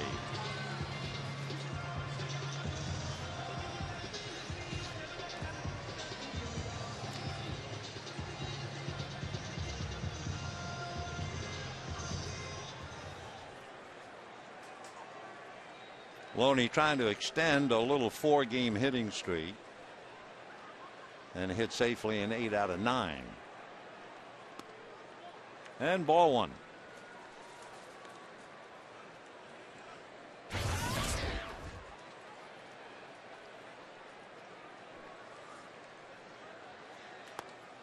And ball 2. 2 runs, 6 hits for the Dodgers. 1 run, 1 hit for the Giants. The home run by Benji Molina.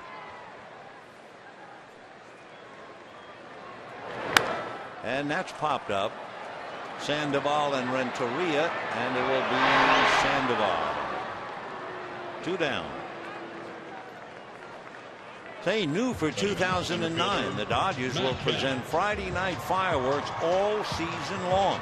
The first event takes off this Friday against Colorado. Fireworks set to the music of the 1970s on Super 70s night. For tickets, call 866-DODGERS or visit Dodgers.com and enjoy the show after the show. And bring some polyester. Ball 1 to Matt Kemp. Kemp struck out with the bases loaded in the first inning, fly to right, leading off the 4th. That was followed by Casey Blake's home run. Right, 1-1. Giants in the 7th have Renteria, Lewis, and Molina. 1 ball, 1 strike. Ball 2.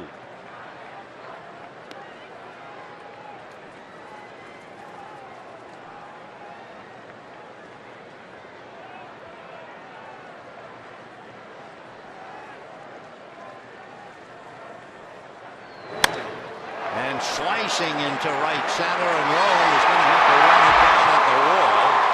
And breezing into second base is Kemp, and will hold on. So Matt Kemp doubles to the gap in right center. Casey Blake coming up. Then we will see what Bruce Bochy does, whether he wants to pitch to Blake or not. Third baseman Casey Blake.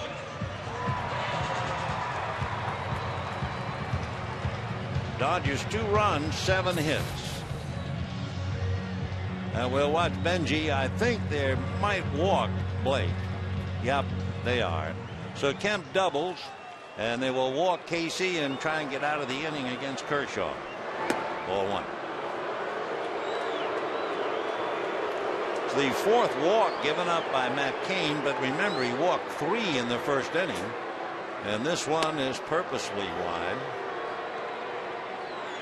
Kershaw has grounded a short, fly to left, 0 for 2. So Bochy, with a club that is struggling trying to score.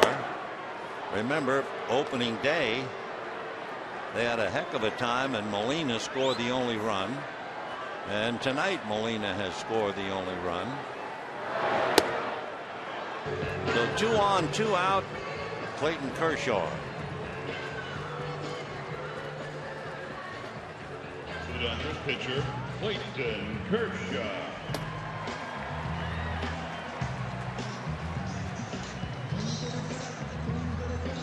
Giants usually play the Dodgers very tough. In fact, going into opening day, the last 20 games between the two teams, they've split. So this is more like their battles than opening day. And ball one. Dodgers 2 runs, 7 hits. Giants 1 run, 1 hit, the home run. Kershaw has struck out 10, a career high.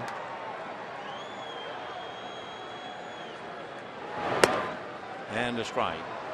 Jeremy Affeldt, left-hander, gets up now.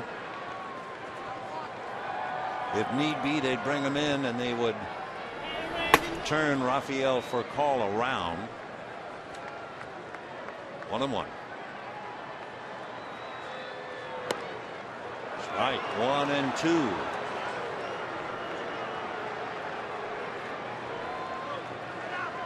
Matt Cain is ready to make his 115th pitch.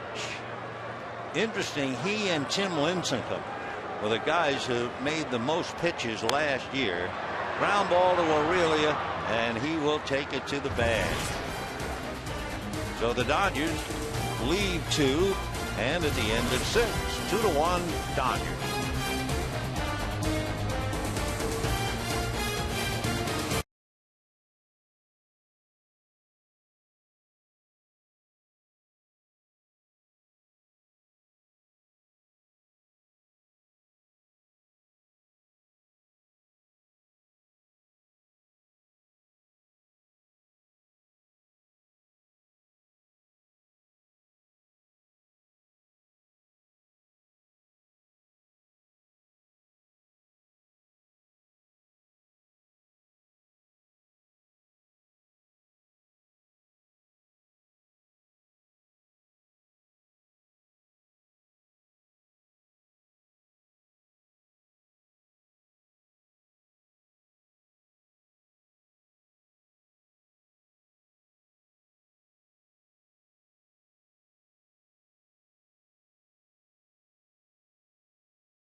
Local Southern California Porsche dealer for this limited time offer.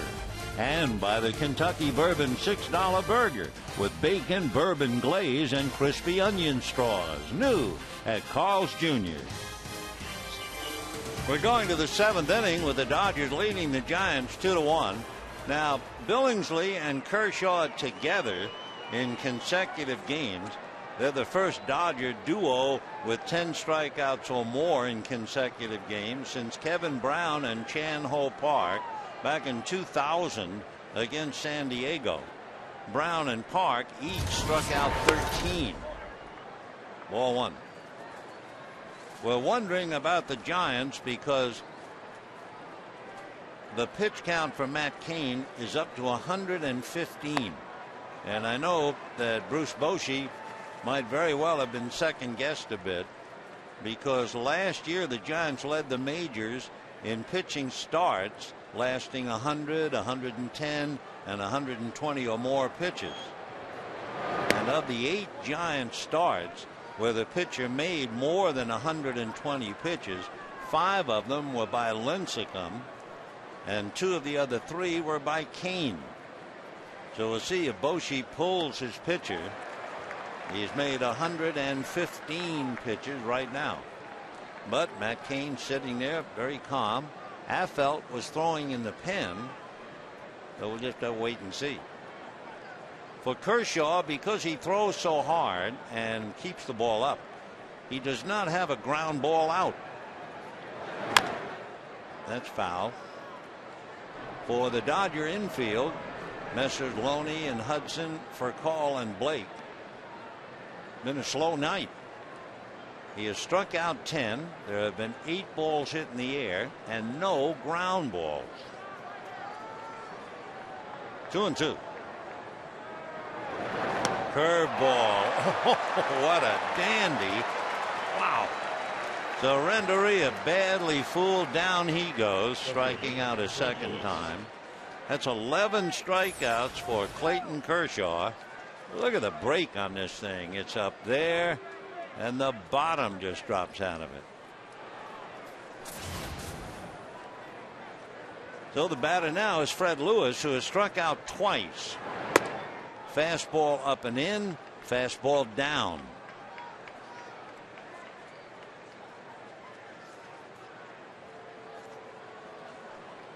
One and 0. And that's hit foul down the line, out of play. Back in April of last year, Dave Roberts was the left fielder, and Dave was injured. And Lewis seized the opportunity and hit .363 during the month of April. Fouled away. Cooled off after that. Dropped down to where he was hitting .269 for the rest of the season. He had double-digit triples. He had 11 triples. No, not Kershaw. Fred Lewis. 1-2.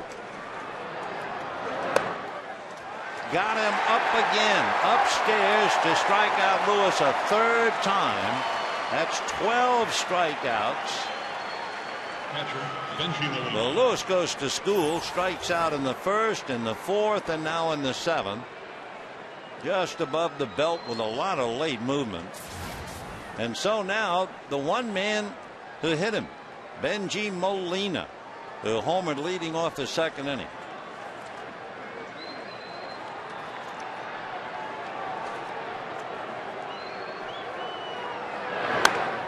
Fouled away. 0-1.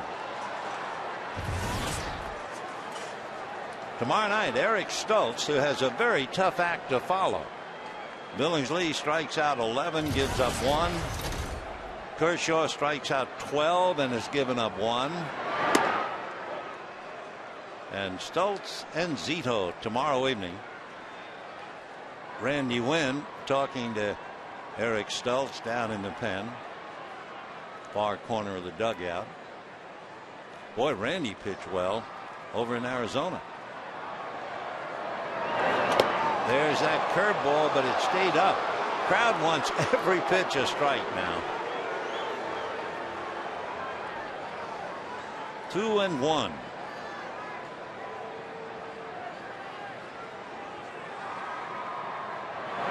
Fastball, and Molina's late on it.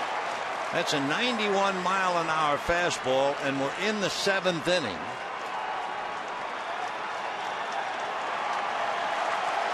Crowd wants another K. K for Kershaw.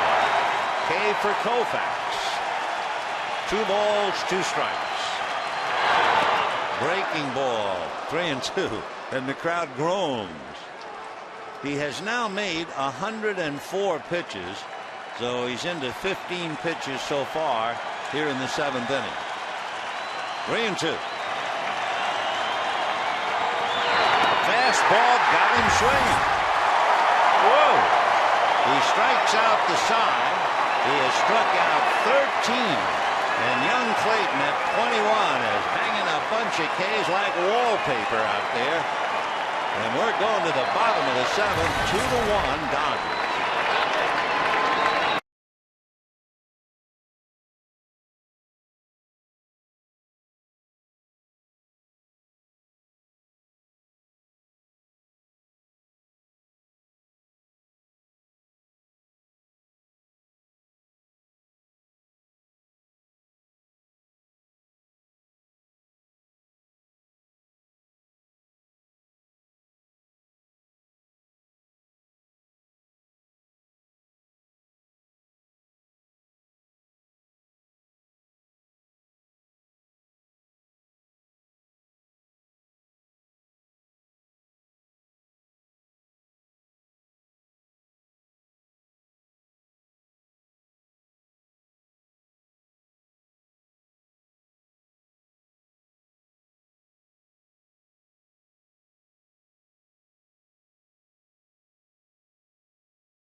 them together, and in 16 innings, they have struck out 24 Giants and walked 1. The only walk was given up to Rich Aurelia in the 5th inning. And Kershaw just breezing, striking out the side in the 7th inning. Now, whether he'll stay in the game or not remains to be seen. He made 105 pitches. Chad Billingsley made 106 going 7 innings on Monday. Hung-Chi Kuo is now in the bullpen, and with all those Ks left in his wake, I would assume that Clayton Kershaw is done for the night. What a performance. And Eric Stoltz and Brad Zito tomorrow. Everybody coming over to congratulate him.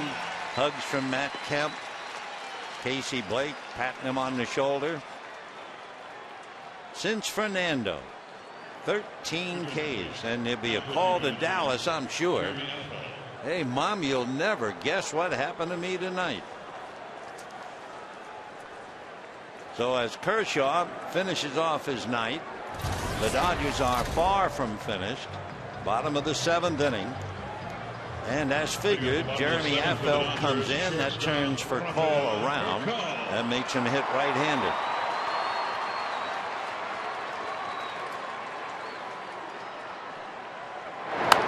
Fouled away.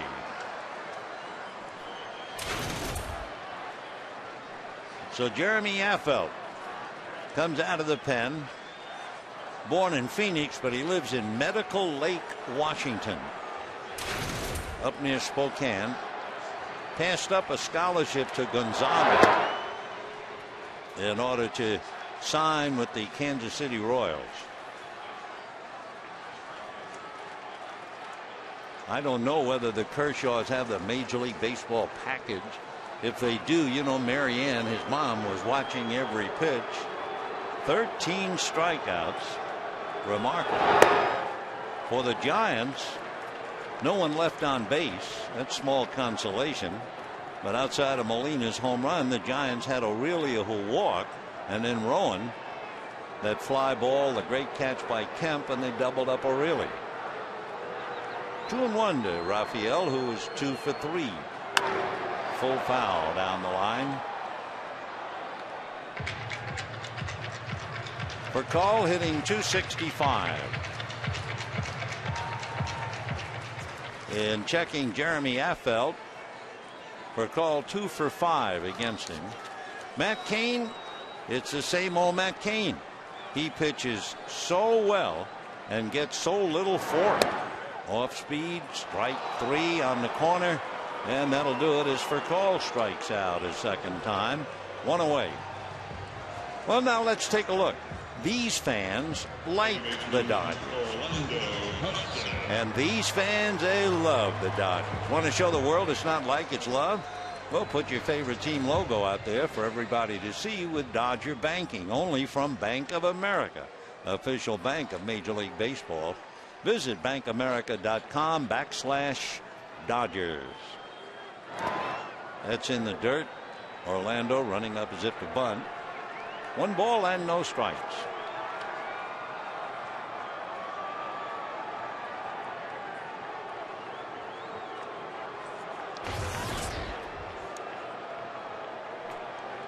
Orlando hitting .361. Coming off the cycle. Pretty good breaking ball there for a strike.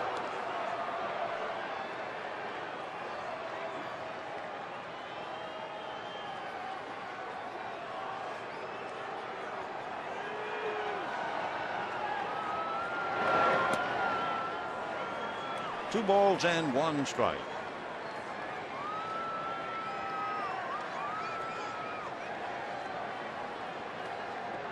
Affeldt came up with the Royals in '02, and he's been pretty much in the big leagues ever since. Fastball, foul ball. The Royals, the Rockies, and the Reds. Jeremy will be 30 in June. Fastball and a curve, change up, added a cutter. Didn't need the changeup coming out of the bullpen. But when he was signed by the Reds, they thought they were going to make him their 4th starting pitcher. Fastball. But the Reds wound up using him out of the bullpen.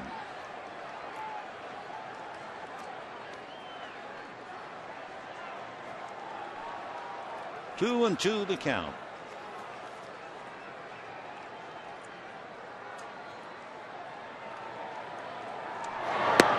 Half swing, down he goes. So FL comes in, strikes out for call and to Hudson, and the batter will be Manny Ramirez.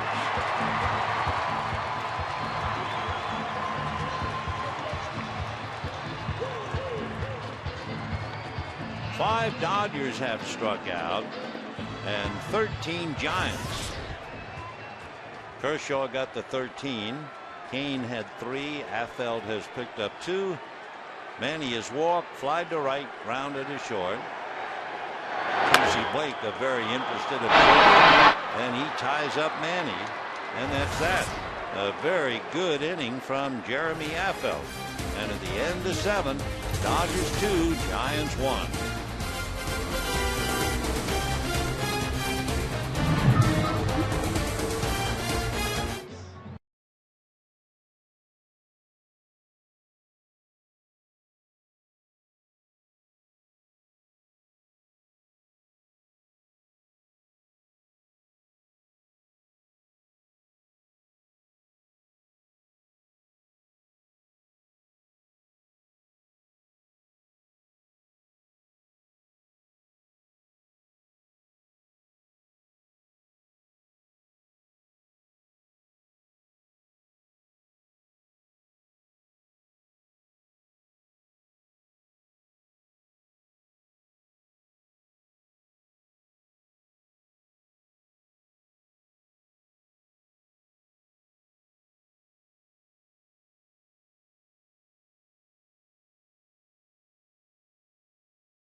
Game was singing the praises of Clayton Kershaw and Kuo.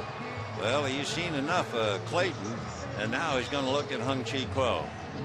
For the Giants, Sandoval, Aurelia, and Rowan.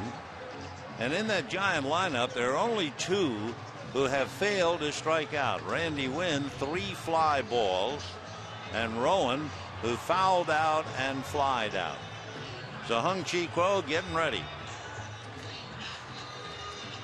Pablo Sandoval struck out, flied to left, and there are the numbers on Kershaw. 105 pitches, 13 strikeouts. The only hit was the home run by Molina, which accounts for the only run. But it's a 9-inning game, not 7, so here's Kuo working on Sandoval.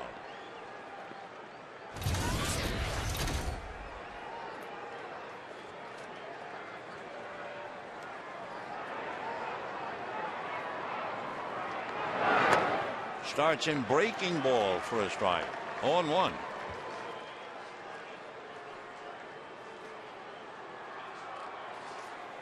Pablo well put together.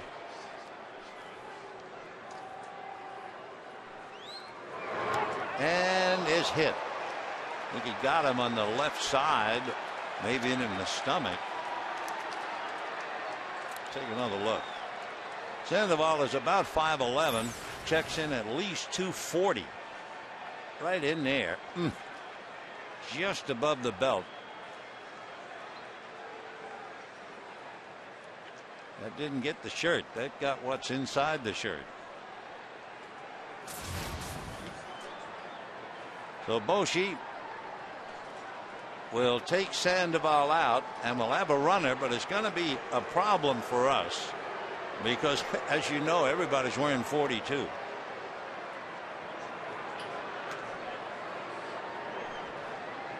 Emmanuel Burris. So Burris running for Sandoval.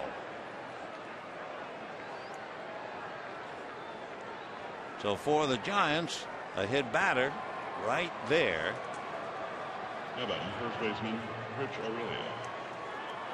Tying runs aboard.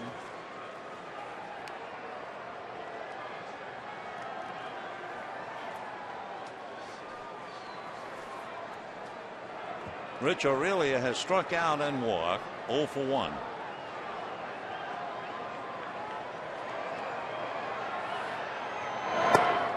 And ball 1.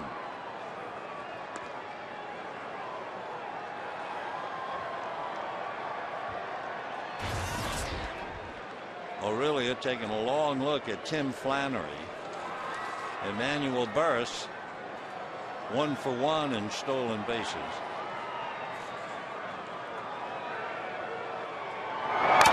Fastball that fouled and took the mask right off Martin's face.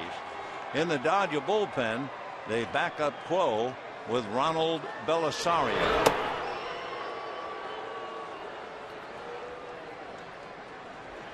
Kenny Howell down there, the bullpen coach, and of course Kenny at one time pitched for the Dodgers.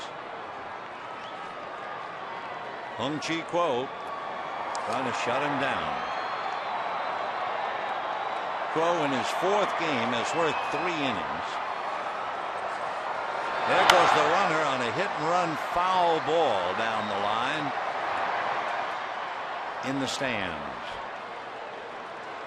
1-2 the count to Rich Aurelia. So the reason why he had that long look at Tim Flannery and got the sign hit and run. Watching Flannery again. So is Burris at first. Emmanuel Burris carrying the tying run.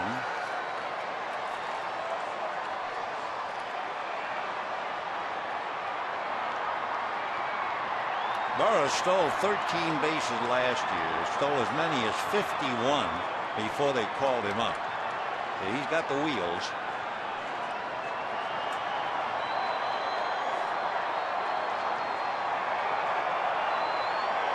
Fastball fouled away.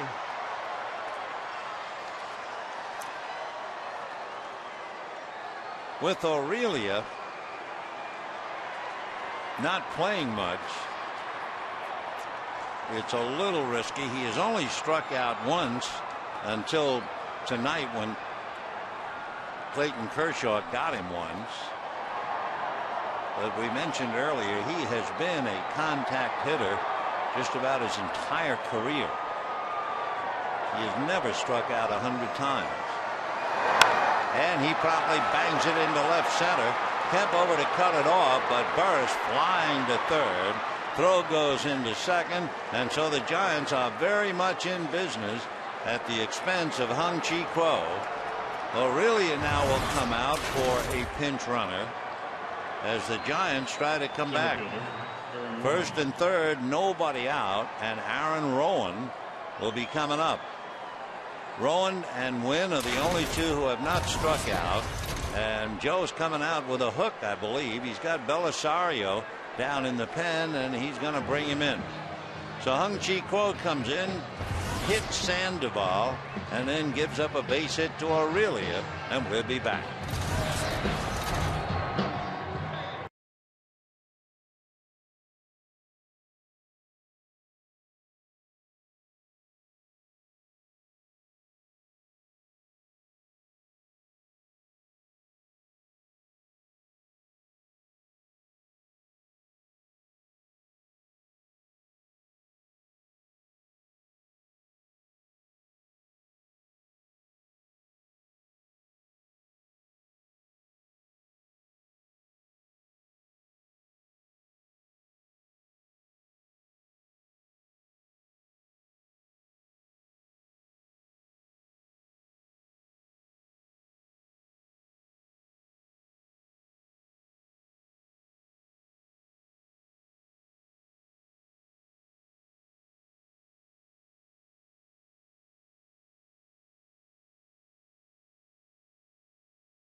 In the minor leagues last year at Iowa, he stole 29. He was in the Tiger organization, and he's carrying a potential winning run. And Ronald Belisario coming in now to go head-to-head with Aaron Rowan. First and third, nobody out. Dodgers 2, Giants 1. Emmanuel Burris, the tying run, 90 feet away. And Andre Torres at first. That's a strike. 0-1. Belisario working on Aaron Rowan. Rowan checking with Flannery to see if they might have a play on. Again, Rowan and Wynn are the only two without a strikeout. So we'll see if they put a play on with him.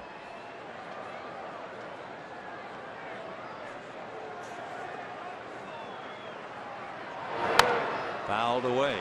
So Belisario, the big boy from Venezuela. Fastball, slider, and a change. The fastball has a definite sink to it, like a splitter.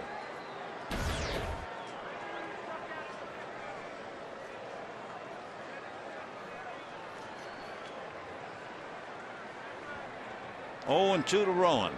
Juan Uribe on deck. And a drive to left, and all Ramirez does is watch it go out. So Aaron Rowan hits it out, a 3-run home run. And all of a sudden, the Giants are leading 4-2. And the great 7 innings of Clayton Kershaw has just gone down the drain. 2 runs charged to Quo, and 1 to Rowan. So a hit batter, a single, and then the home run.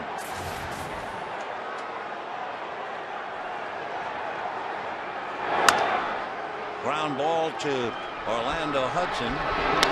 That's the first out. So it's the old story. We mentioned it. Kershaw strikes out 13, but it is a 9-inning game. And all of a sudden, the Giants have turned it around. For the Dodgers, cruising behind their left-hander, upset by Rowan, getting hugs and fives in the dugout. For Belisario on a no-ball 2-strike pitch, which again brings back the Chad Billingsley game where the Giants could not get a hit. They were 0 for 15 with 2-strike counts. Not much of a play for Belisario, and the runner is safe. So Jeremy Affeldt comes up with an infield single. Right fielder, Randy Wynn. And Randy Wynn coming up. So Belisario has faced 3 batters and given up a home run and a single. It's 4-2 Giants in the 8th. And that home run by Rowan on a no-ball 2-strike count. Well, here's Randy Wynn, has hit in 7 straight, but he is 0 for 3 tonight. 2 fly balls to center, 1 fly ball to left. To look ahead when the Dodgers come up in the bottom of the 8th. Andre Ethier, Russell Martin, and James Loney.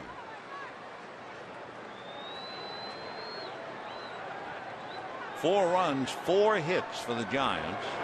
2 runs, 7 hits for the Dodgers.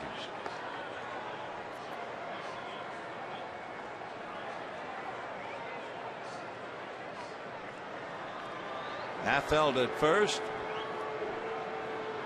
1 out. Strike. 1-1. If you watch Randy Wynn, he moves his hands. He drops them just as the pitch is on its way.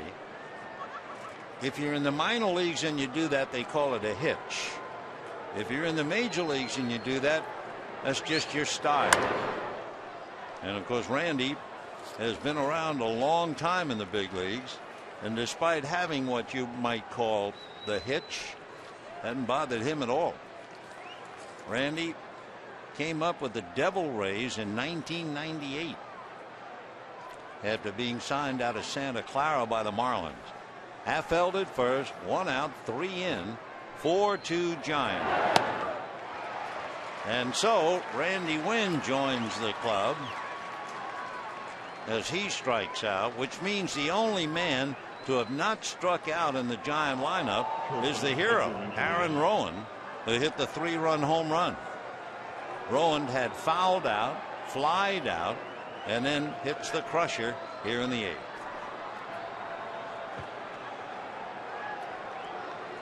So the batter is Edgar Renteria. Right. Renteria 0 for 3, struck out twice. Fred Lewis on deck. He has struck out 3 times. 0-1.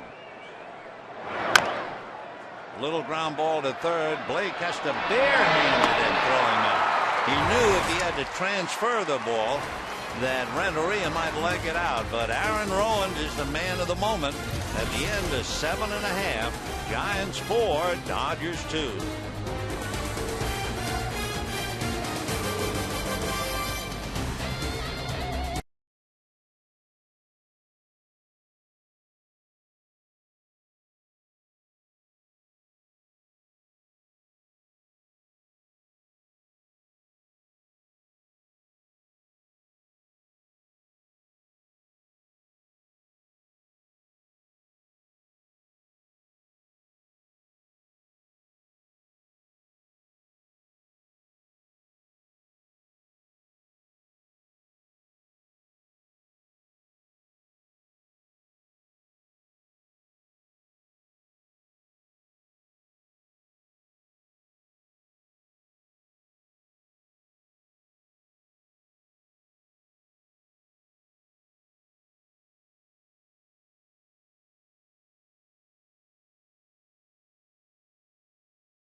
Lead, they've changed the scoreboard. It's 4-2 San Francisco. Emmanuel Burris, who ran for Pablo Sandoval, stays in the game at second base. Juan Uribe, who had been at second base, moves over to third base. And Travis Ishikawa takes over at first base for Rich Aurelian. Takes us a little bit of time because they're all wearing 42. So the old story, can't tell the players without a scorecard, forget the scorecard. Big curveball for a strike to Ethier.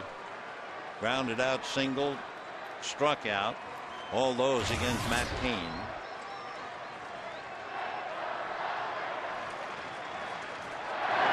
Dodgers scored a run in the first. And that's when they had the bases loaded, received 3 walks and 2 hits, and manufactured just 1 run. And Blake homered in the 4th, and that's it. 1 ball and 1 strike. And that's going to go into left field. Base hit. Over to get it is Fred Lewis. Ethier now goes 2 for 4 with a leadoff single to left. And the batter will be Russell Martin.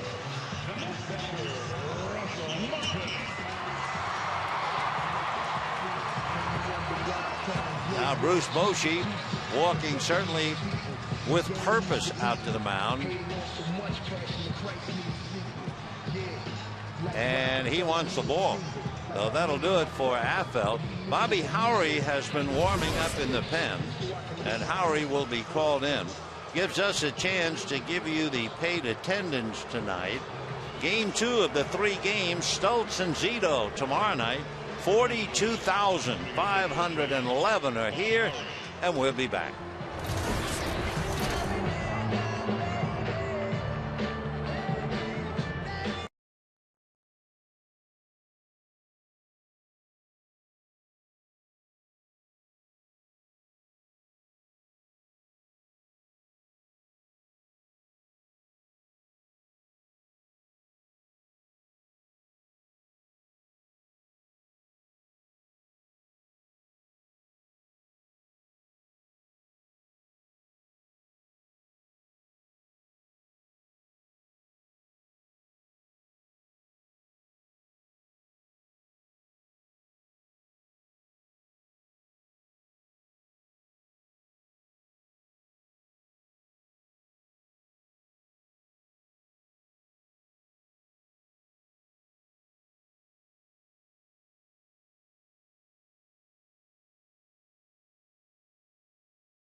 Nothing. Giants tied at 1-1. Dodgers led 2-1 in the fourth.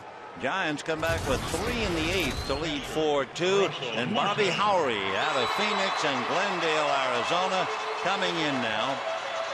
Bobby went to McNeese State University. He'll be 36 in August, and originally came up with the White Sox in 1998.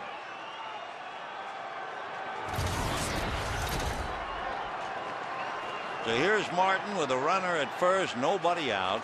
Dodgers down by 2, and James Loney on deck. Starts him fastball and misses, ball 1. Howry didn't play much baseball, but he read a book by Nolan Ryan, and that started him off to the mound here at Dodger Stadium. 1 ball and no strikes. And ball 2.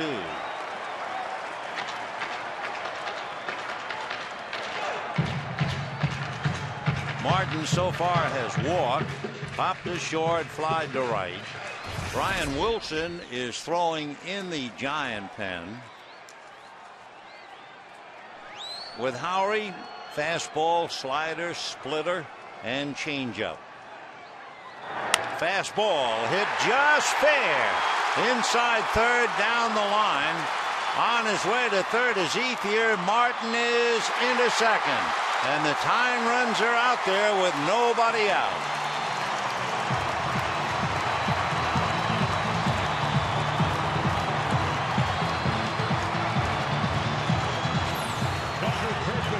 So the Dodger bullpen gave up 3, Quo and Belisario.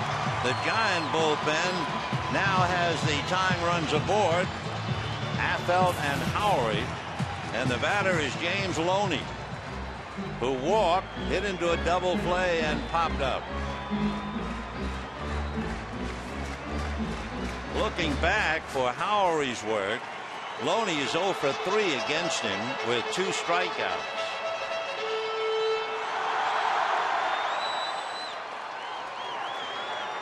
Second and third, nobody out in the eighth. 4-2 San Francisco.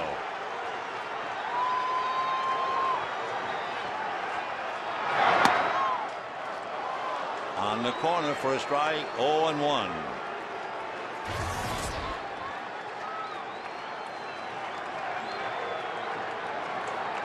Last year, left-handers wore him out. Left-handers hit .336 against him. Right-handers hit .289. 0-1.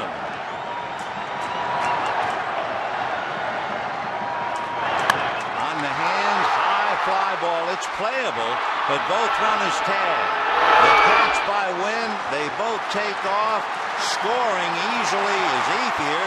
And over to third is Martin. And the tying run is 90 feet away. Maloney picks up a clutch RBI. And with one out, the batter will be Matt Kemp. The fives all around in the Dodger dugout.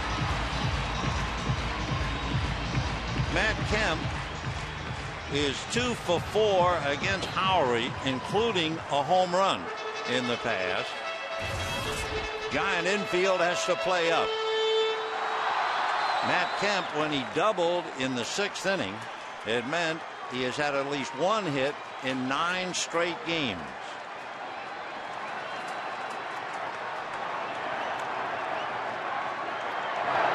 Fastball in the dirt. Nice block by Molina. That could easily have tied up the game.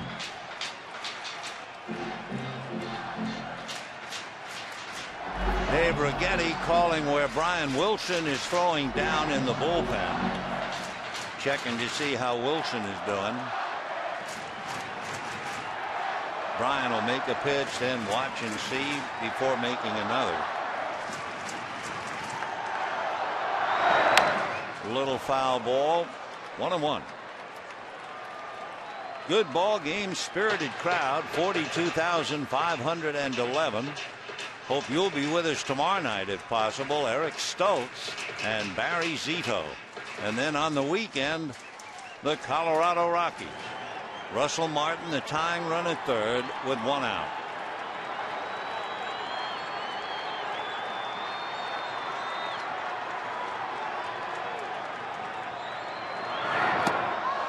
One and two.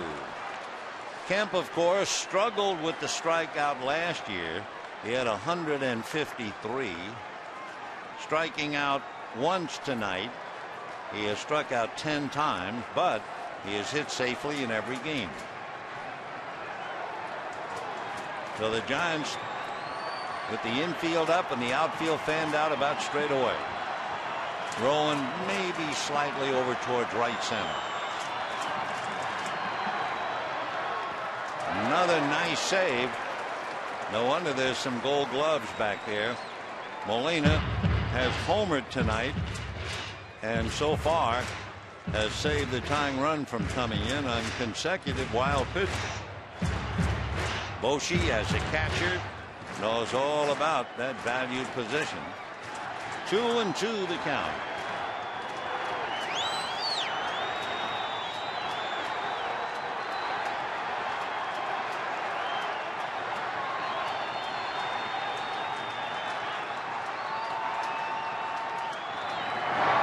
And that's going to be a base hit, and we have a brand new ball game.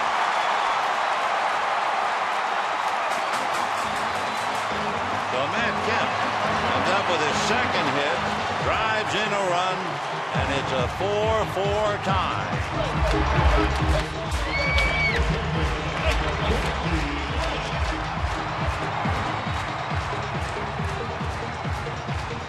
The 1-run charge to Affeld.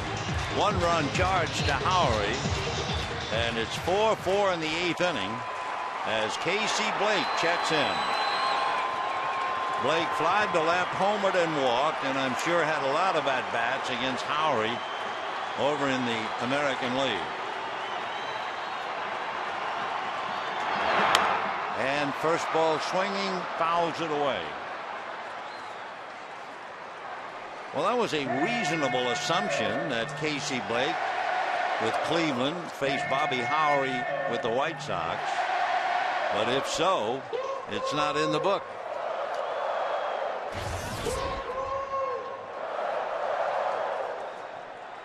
When the Giants come up in the 9th, they'll have Lewis, Molina, and Burris. Dodgers now with Kemp at first with 1 out. 4-4. Mark Loretta on deck. He would bat for Belisario. That's a strike. 0-2 to Casey. Flied to left, homered and walked, and now Mark Loretta called away for the moment.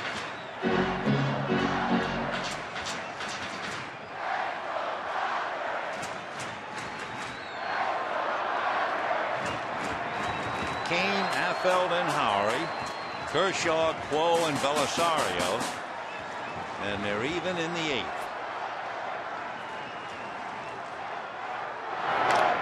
Foul back. 0-2. Matt Kemp 1 for 1 in this young year with stolen base. Mariano Duncan over to say something to him. In the Dodger bullpen, Jonathan Broxton now loosens up. So Brian Wilson in one pen and Broxton in the other. 4-4 in the 8th.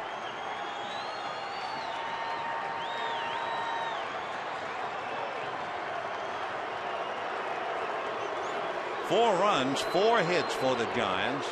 4 runs, 10 hits for the Dodgers.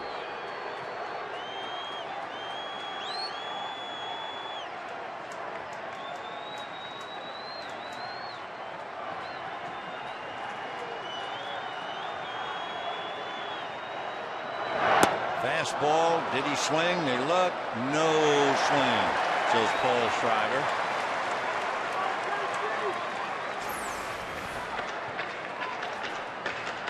Just managed to hold back.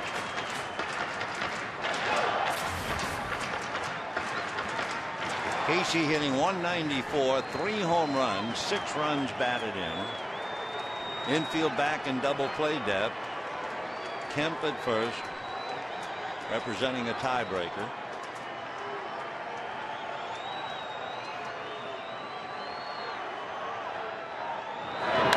Fouled away.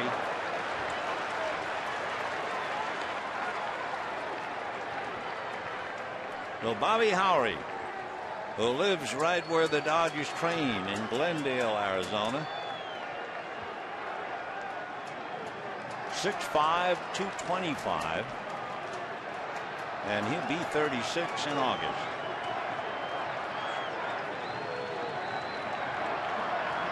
Matt Kemp held on by Travis Ishikawa with 1 away. 1 ball and 2 strikes.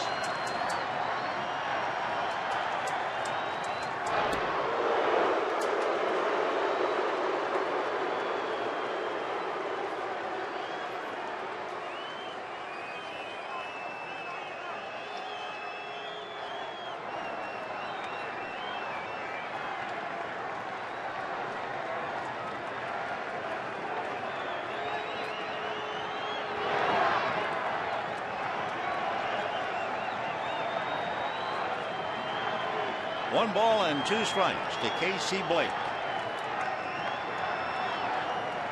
Kemp goes, and a high pop fly into right field. Coming in is Randy Wynn.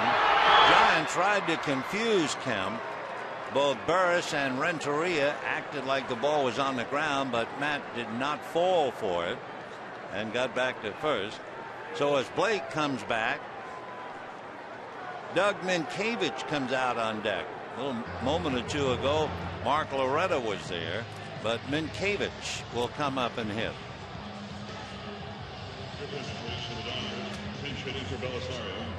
Doug Minkiewicz.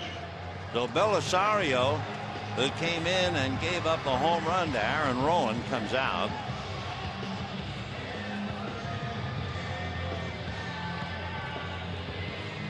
Minkiewicz, limited time with the Dodgers, only had 3 at-bats, 0 for 3, striking out twice.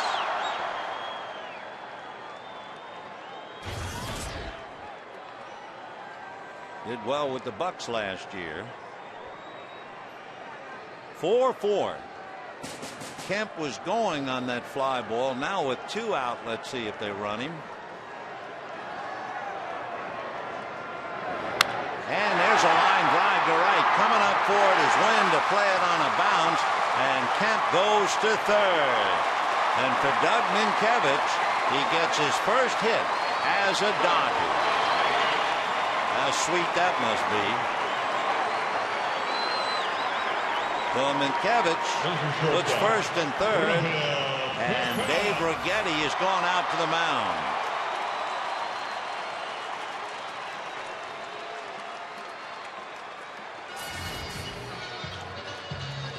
First and third, 2 out.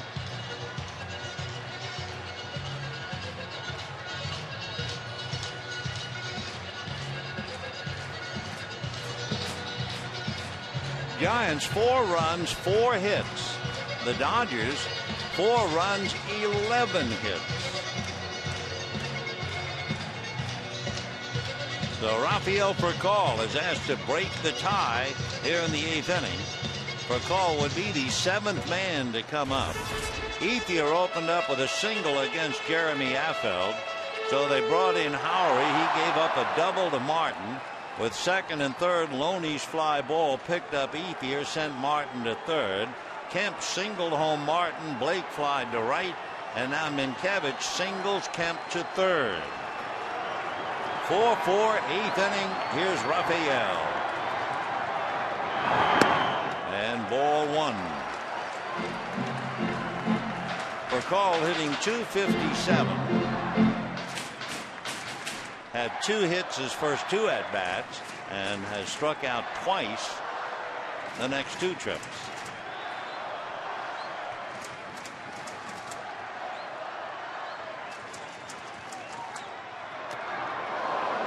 One and one.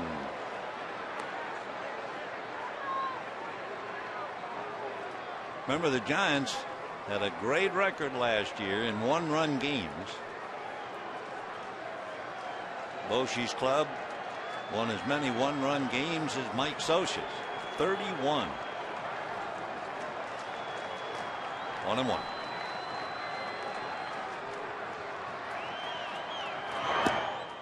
Ball 2.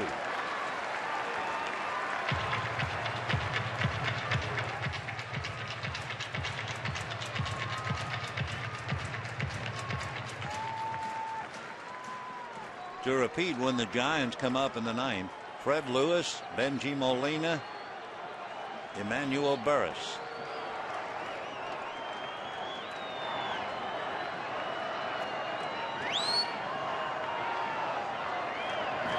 Fastball, little fly ball to left. Lewis was right there. All right, the Dodgers come back with 2 to even it up. They lead runners at first and third. And at the end of 8, a 4-4 tie.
Giants, at the expense of Hung Chi Kuo and Ronald Belisario, scrambled for 3 in the 8th inning.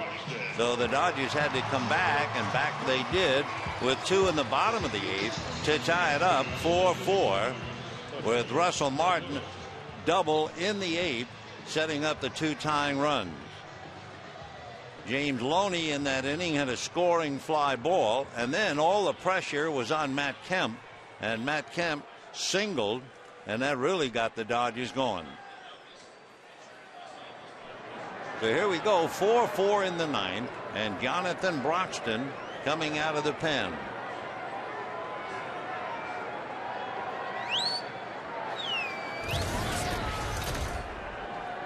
Broxton facing Fred Lewis, and that's a strike. Fred Lewis has struck out all 3 times, and against Broxton, Lewis has not had an at bat. 0-1. 1 ball and 1 strike. John throwing 95, 96.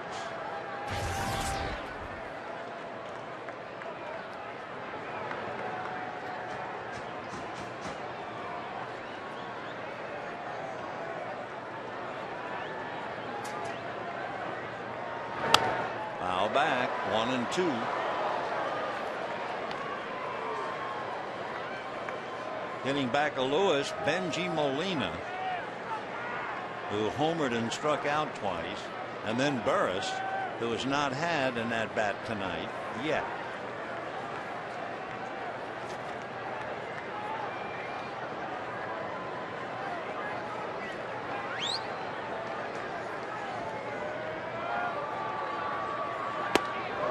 Two and two.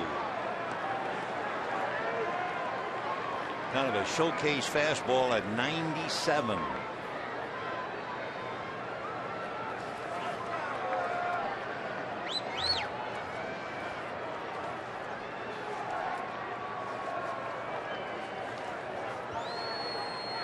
Another fastball, and he fights it off. For Fred Lewis, even though he has struck out all 3 times battling Broxton in this spot, Fred has hit safely in all 7 Giant games. And if you go back to last year, Fred Lewis has hit in 10 straight.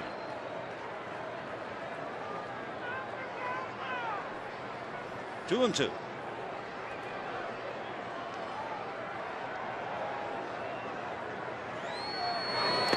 Check swing. What do they say? No swing. Cowboy Joe West. Joe West, a country western singer, has a new album out called Diamond Dreams. 3-2 to Fred Lewis.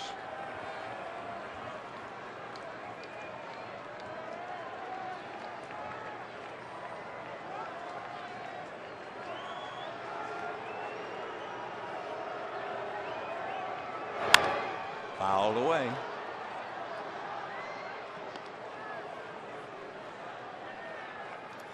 Lewis out of Hattiesburg, Mississippi.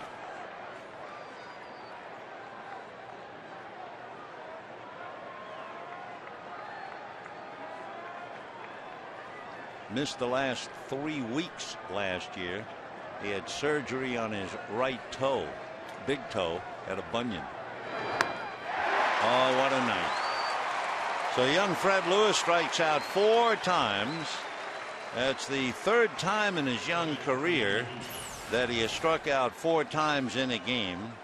But remember, in his 4th major league start, he hit for the cycle on Mother's Day at Coors Field 2 years ago. And then the 2nd home run he hit in his career was a grand slam. So you'll hear more from Fred Lewis besides 4 strikeouts. So Broxton picks up 1. Belisario had 1. And Kershaw had 13. So 15 Giants have bitten the dust. But they're even 4-4.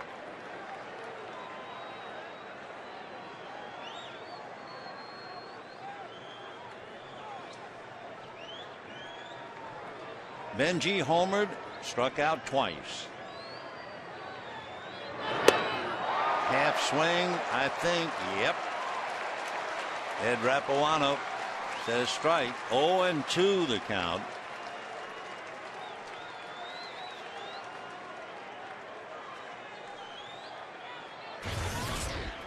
Molina homered, Rowan homered, and it's 4-4.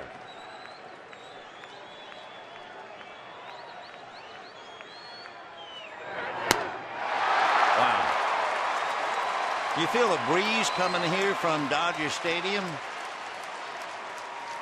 2 strikeouts for Broxton. 16 Giants have struck out, but they're even 4-4. And Big John coming after him away out of the strike zone. On the board, it said that was 99. So again, the old line that sounded outside. And here now is Emmanuel Burris. Ball 1. Burris started for the Giants opening day. Switch hitter. Went 0 for 2 and came out for a hitter. He could very well be the heir apparent to Edgar Renteria. And a little ground ball to Furcal.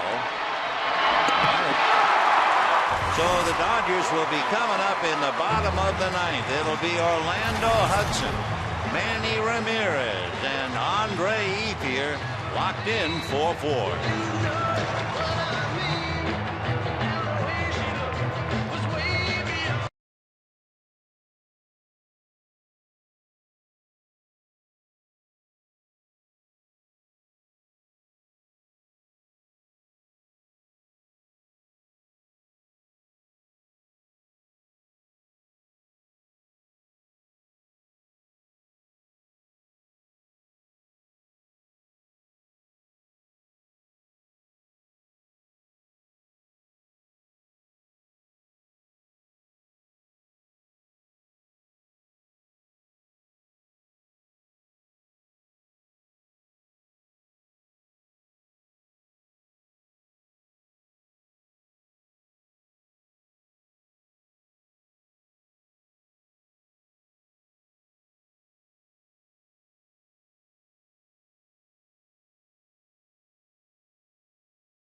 And Matt Kemp single to center to drive in Martin and tie up the game. So the Dodgers now in the bottom of the 9th inning will have Orlando Hudson, Manny Ramirez, and Andre Ethier. So Bobby Howry certainly has his job cut out for him. Orlando Hudson is 2 for 4. Manny Ramirez is 0 for 4. Andre Ethier 2 for 4. Hudson batting .351. Strike.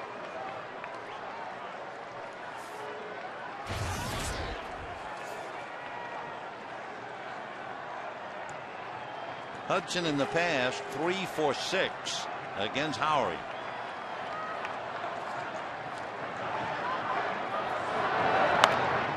Ball 0-2 to Orlando.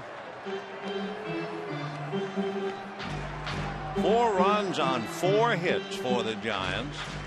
4 runs, 11 hits for the Dodgers. Dodgers left 5 in the first 2 innings. So they had a golden opportunity to get out in front and stay there.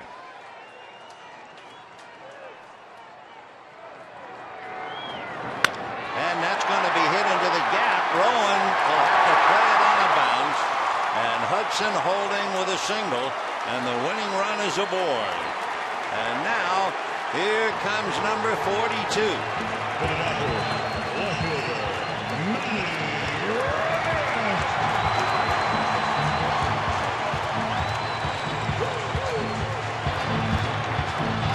So Orlando Hudson had 4 hits opening day. single, double, triple, and home run, and he comes right back with 3 more hits tonight. So here's Manny hitting .269. Crowd on its feet, exhorting Ramirez. Whoa, 0-1.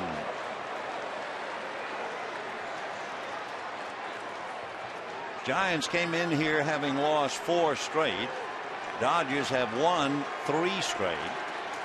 Casey Blake alongside Doug Minkiewicz and Mom and her daughter. The O-Dog at first.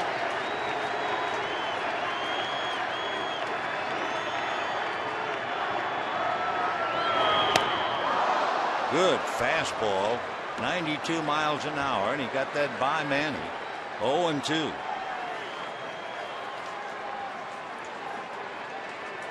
Ramirez 2 for 5 against Howery in the past.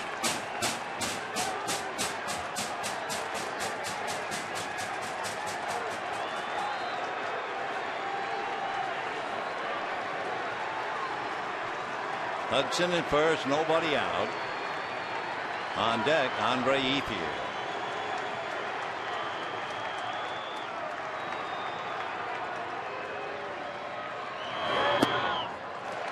One and 2 with the fastball. Bobby hits 90 on the gun. Matt Cain, Jeremy Affeldt, Bobby Howery, Clayton Kershaw, Hong Chi Kuo, Ronald Belisario, and Jonathan Broxton. And we are tied at 4.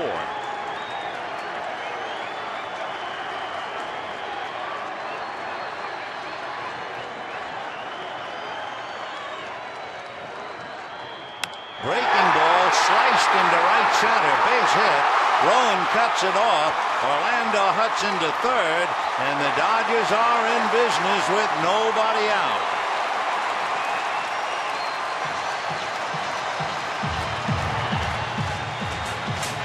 Bobby Howery working on Manny Ramirez. Had him 0-2. First a breaking ball and a good fastball. Then one in the dirt and then a breaking ball off the plate. And Manny slaps it into right center. Nice effort by Aaron Rowan. So first and third on back-to-back singles. Nobody out. And Andre Ethier checking in. Bruce Bochy now gone out to have a huddle.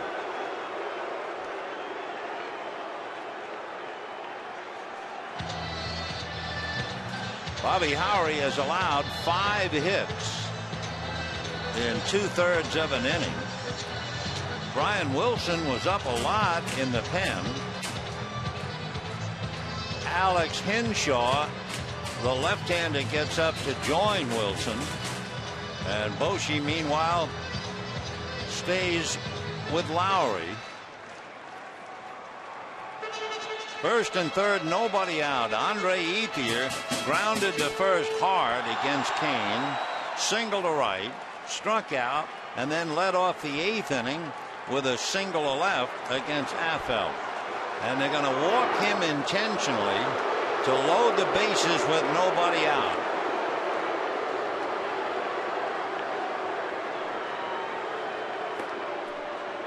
So in a moment, Russell Martin will be coming up. Russell Martin has walked, popped to short, flied to right, and doubled over the bag at third. There's ball 4.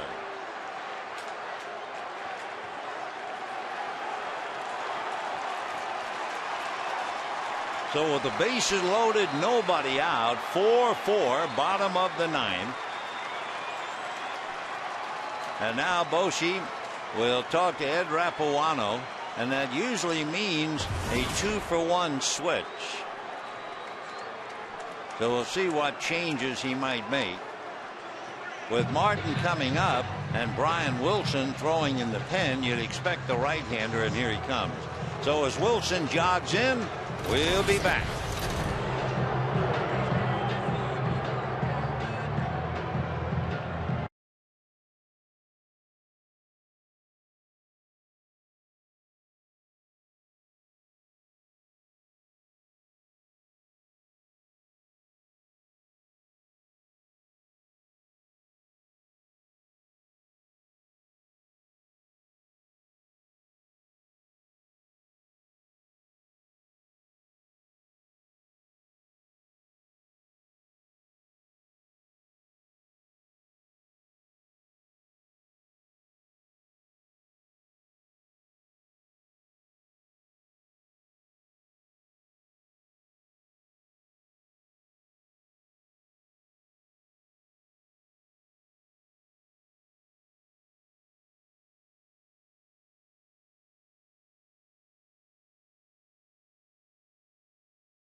Left field and will bat 9. Ryan Wilson will go into Fred Lewis' spot, and that old line about I wouldn't give this spot to a leopard has been handed to Brian Wilson.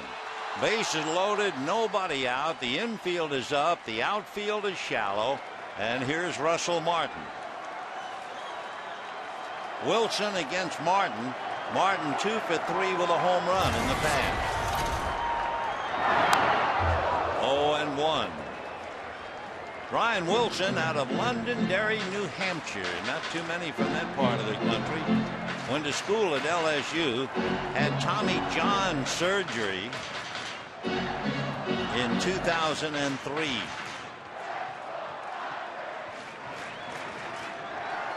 Martin hitting .219.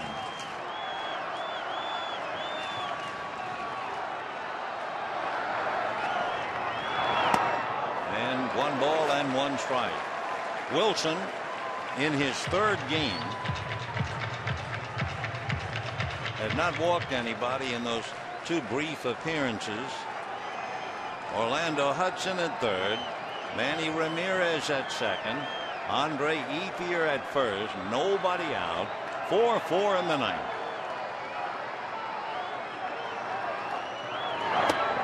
Fastball for ball 2. 2-1. Wilson 27.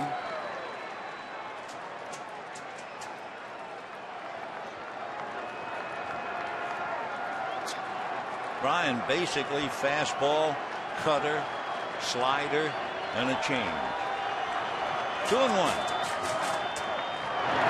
Ground ball to short, juggled, but Renteria gets the out at the plate. Had he been able to handle that ball cleanly and quicker, they might have had a double play. Edgar had a little bit of trouble with it. So the force play 6-2. Ramirez now is at 3rd. Ethier at 2nd. Martin at 1st. There's the juggle. And so they lost the play at 1st. So now the batter is James Loney with the bases loaded, 1 out in the 9th in a 4-4 tie. Loney has walked, hit into a double play, popped up, and had a scoring fly ball in the 8th inning.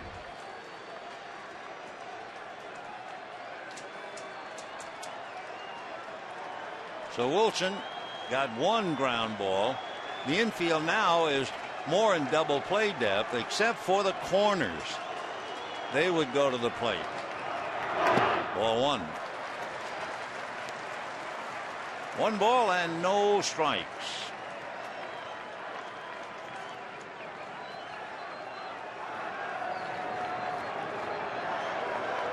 left-hand hitters last year hit .202 against Bryan.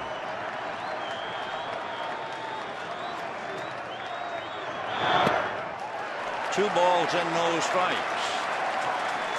The left-handers hit .202, but right-handers climbed all over him. They hit .320 against him. Giants, even though he had the Tommy John surgery when he was finished pitching at LSU, they were still highly confident in his abilities. 2-0 the count to James Loney.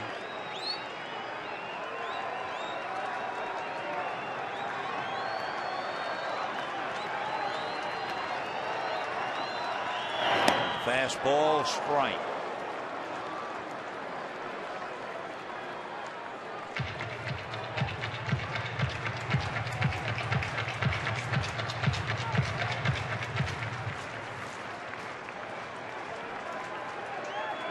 On the gun, that last pitch was clocked at 99, which is out of Wilson's range, but maybe tonight. Ramirez, the winning run, 90 feet away. Another fastball and another strike. And he's throwing hard. They had said in the past that Wilson will throw anywhere from 94 to 98. The gun here shows he's broken through 98. Maybe take 2 miles off. He's still throwing awfully hard. So Ramirez, Ethier, and Martin. 1 out, 2-2 the count to James Loney. And on deck, Matt Kemp. Now they go all the way. So Wilson has to throw a strike.